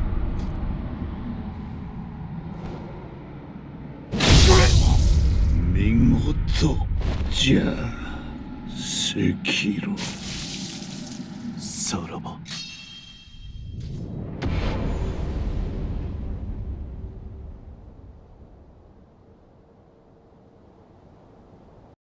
On to the rankings. Gyuobu Oniwa. A horseback fight is a pretty interesting way to start us off. He's a perfect starter boss with very basic combos. He's simple but enjoyable, not too hard or easy. He's fair and very unique and honestly really fun. A tier, Lady Butterfly. A very interesting and much faster paced boss with a decent difficulty spike. Her attacks are fast and her combos are engaging and exhilarating. And the fight offers some fun use of your prosthetic tools. Phase 2 has a fairly lame illusion attack that doesn't change the fight much and it breaks the pace of the fight, but not much else changes. She's still a very fun fight. A tier, Genichiro Ashina, the main antagonist of the whole game, and my god does he deliver. He has all kinds of unique and challenging attacks that gives him a huge difficulty spike, and it makes him feel like a real threat. He is the first boss to really test you and he's super entertaining, really badass phase change, and the first 3-phase boss. It introduces a really fun gimmick with the lightning, which gives the fight some spectacle while just making you feel really badass countering it. This does make the fight really easy, but it is far more cinematic, so I don't really mind it. This fight does nearly everything right and shows you what this game is all about. S tier, the Folding Screen Monkeys, an unexpected puzzle boss fight. They're super unique and honestly a pretty neat change of pace, in my opinion. The puzzle can be a bit slow at times, but there is a decent amount of depth to it and honestly a lot of ways for you to complete it. It lacks general replayability, but I found it to be kind of fun to come back to on repeat playthroughs. But I do find myself trying to speed through it from time to time. I wouldn't rank this super high, but I honestly would love to see FromSoft develop something like this again. High C tier, Guardian Ape. Holy hell, what a crazy fight this was. His design is great. A giant ape with an insanely chaotic moveset. He is another fairly large difficulty spike. I felt that his attacks were really well telegraphed, and is really satisfying to parry these extremely powerful hits. While the few combos he has are complex and challenging, his moveset is fairly limited and predictable. He was honestly a blast. A tier. Oh, right. Was definitely not expecting a fake out. It is so funny to see people's reactions to this online and fighting him. Oh my god. This phase change almost makes it seem impossible to kill him. I just love the way this guy looks. His attacks in this phase are weird, they're super floaty and uncanny. They can be a headache to parry, but the visuals in this fight are just so damn good. All of his movements are like this, and it makes the fight pretty unsettling. Just a really cool boss all around. A tier. Headless Ape. This fight was honestly more of a waste of time than anything. Just reusing both phases of the Guardian Ape that you've already fought a little bit ago in an unfun duel fight that takes place in a suffocatingly small arena that doesn't allow you to position yourself properly around their attacks. No twists, gameplay changes, or anything. Nothing interesting was done here. F tier. 𝒉𝒚𝒐 and Isshin. A really painful fight. Not because it's bad, but because it pains me to do this to 𝒉𝒚𝒐. Her fight is honestly really solid. She has a lot of her own moves, fun combos, and also some little motifs to Isshin's moveset. She's a lot more challenging than you'd expect, and honestly, a very fun fight in general. Just a simple one-phase mini-boss fight before the main one. A fight with a wizened Isshin is badass as hell. He is really cool. The changes to the arena are awesome with the fire. He is a simpler version of the Sword Saint, but that still makes him incredibly difficult. His attack timings are super complex, and he has a lot of different moves. Phase 2 I'm honestly a bit more mixed about. His fire can be annoying to deal with honestly, and it kind of forces you to use the fire umbrella to get an actual fun fight out of him. But all the attacks look great and makes for an incredibly badass and memorable encounter. 𝒉𝒚𝒐 B tier. Isshin A tier. Great Shinobi Owl. Another fight with a mentor figure, and this one is really cool. It's a very personal boss to Sekiro himself, although on my first playthrough I thought he was way too easy. He always leaves himself wide open for attacks and you can hit him comedically easy. But other than that, this fight was really good. He has a very unique moveset with lots of little tricks, gadgets that he uses against us. He is very fun to return to, and the story with him is great. Top of A tier. The Corrupted Monk. A really beautiful arena. Oh, hello. This fight has the smoothest flow in the game. It is so much fun to get into this boss's rhythm. This whole fight is so unique, and getting into a flow state with her is really fun. Her attacks are incredibly well telegraphed, and her combos are long, complex, and very dance-like. Her phase 2 adds this kinda lame and slow illusion attack that is more boring than anything. But her third phase changes her up a lot. She gets far more aggressive and her attacks get much quicker. The pace picks up, but the flow of the fight is still very dance-like and natural. Honestly, this is a very underrated fight. S tier. The Divine Dragon. I personally believe this is FromSoft's best spectacle that they've made. The arena is beautiful, and the fight starts off with this mysterious ritual kind of odd fight with the tree elders. It starts you off with a very mysterious tone, and then the real fight starts. This guy's design is breathtaking. His attacks feel really awesome to parry, and they just make you feel so powerful and badass, and the lightning is just as fun to use as it was with Genichiro. It's a really simple gimmick. Grapple the glowing tree and watch Sekiro do the coolest attack in any Souls game. This isn't a super complex or difficult fight, but it doesn't need to be. It is fine for a spectacle to be only that, and this is one hell of a spectacle and a turning point of the story. S tier.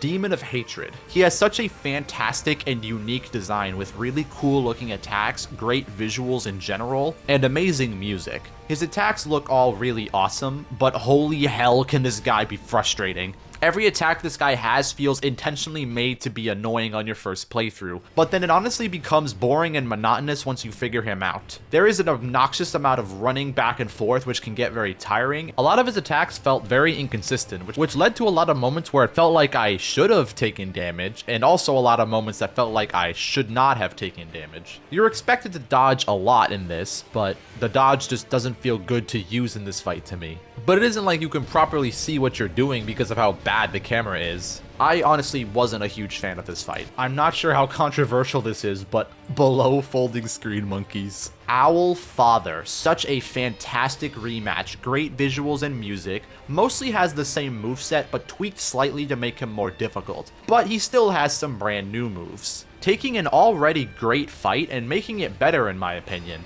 This fight is blazing fast, super exhilarating, and tough as hell. And he has an inner version. This makes this one of my favorite fights in this game, and one of my favorite bosses in any Souls game. S tier. Isshin the Sword Saint. I am convinced this is one of the best ways to end a game, period. The ultimate challenge that tests every mechanic that you've learned.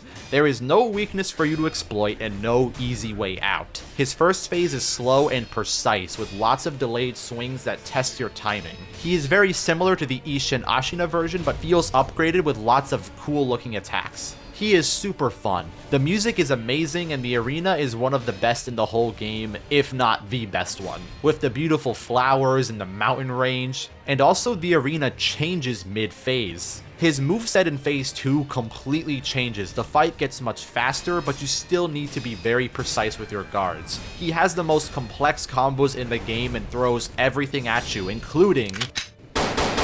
Phase 3 brings back Lightning of Tomoe from Genichiro's fight, which gives this a very cinematic ending. It's such an amazing way to end the game. Easiest S tier of my life.